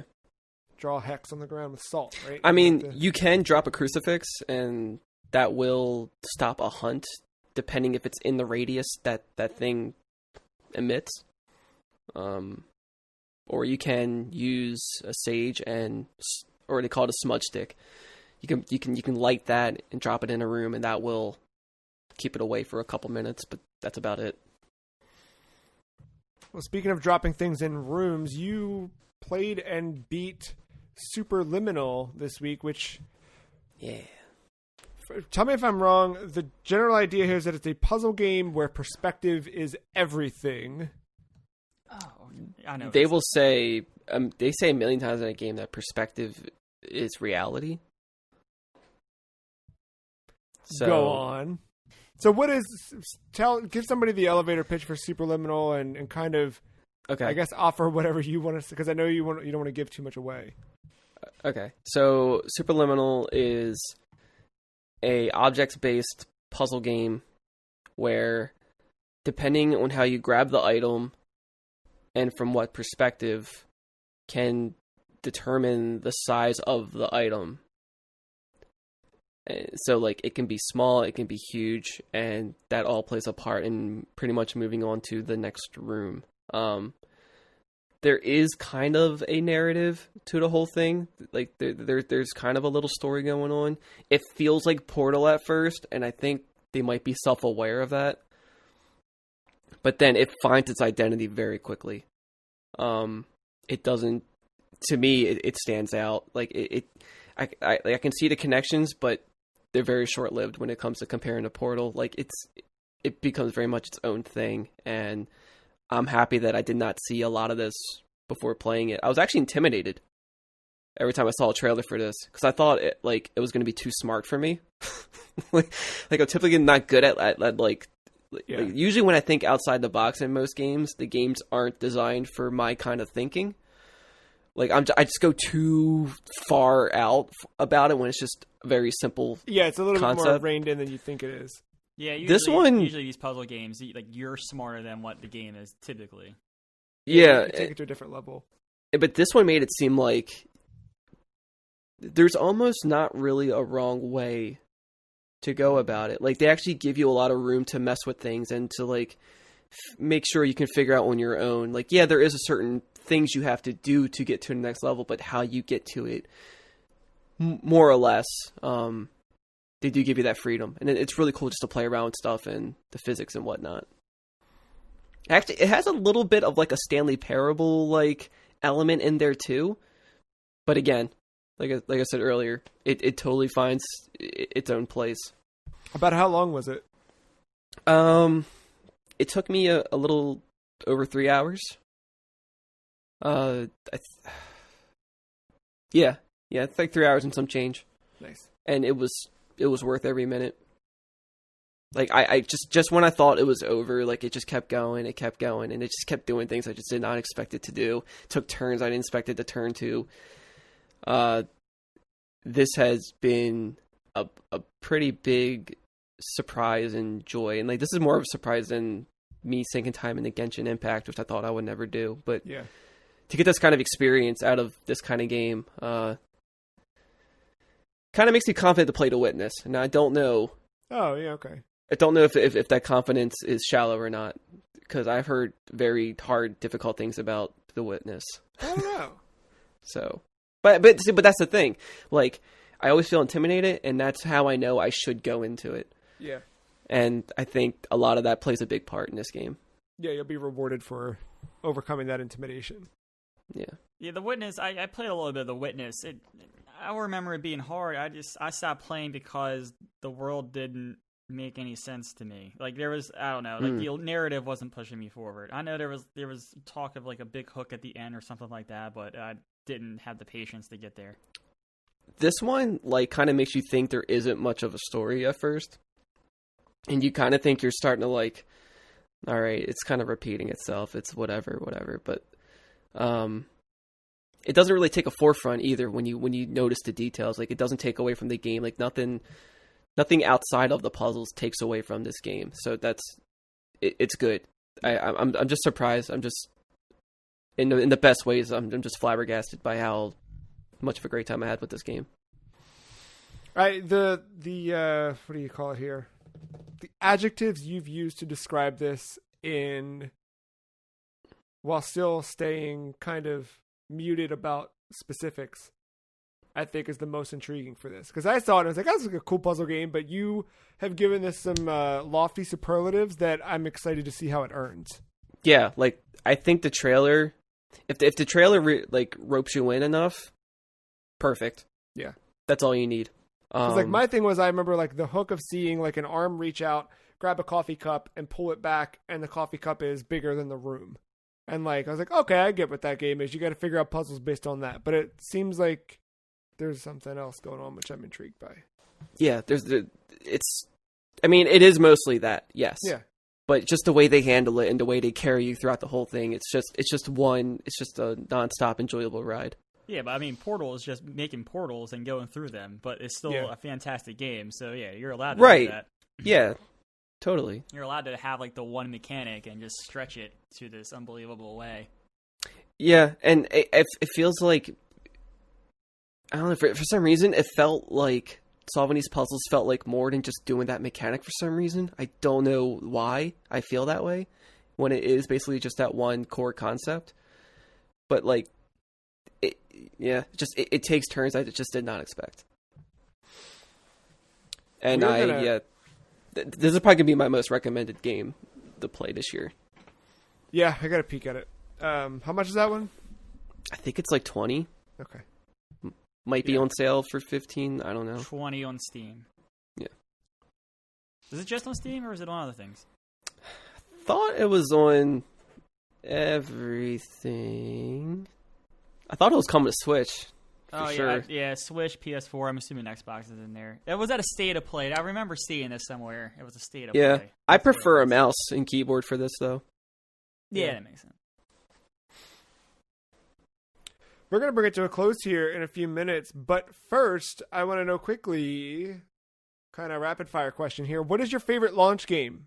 Looking back at previous generations, not, if you bought the console day one and had something to play, fantastic. If not, what was something that as soon as you got the system, you had to play the game?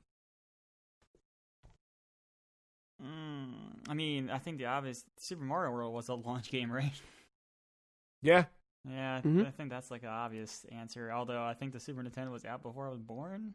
No, wait, was it? It was. Oh yeah, so this, it launched before me in a way. I was gonna say, I don't know if Mario Paint was a launch title. I think it was a little bit later, but you may have gotten it with it. Yeah, I mean, I did, but depending on when I was going to say that, but I think just overall experience and just hype and everything involved around it, definitely Mario 64 for me. Just getting a 64 on Christmas. Like I was saying before, like off air, I can't remember if the game was actually purchased or if it was a Blockbuster rental gift wrapped on Christmas. But I just remember just being so excited to play that game and just everything about it and playing a 3D system for the first time.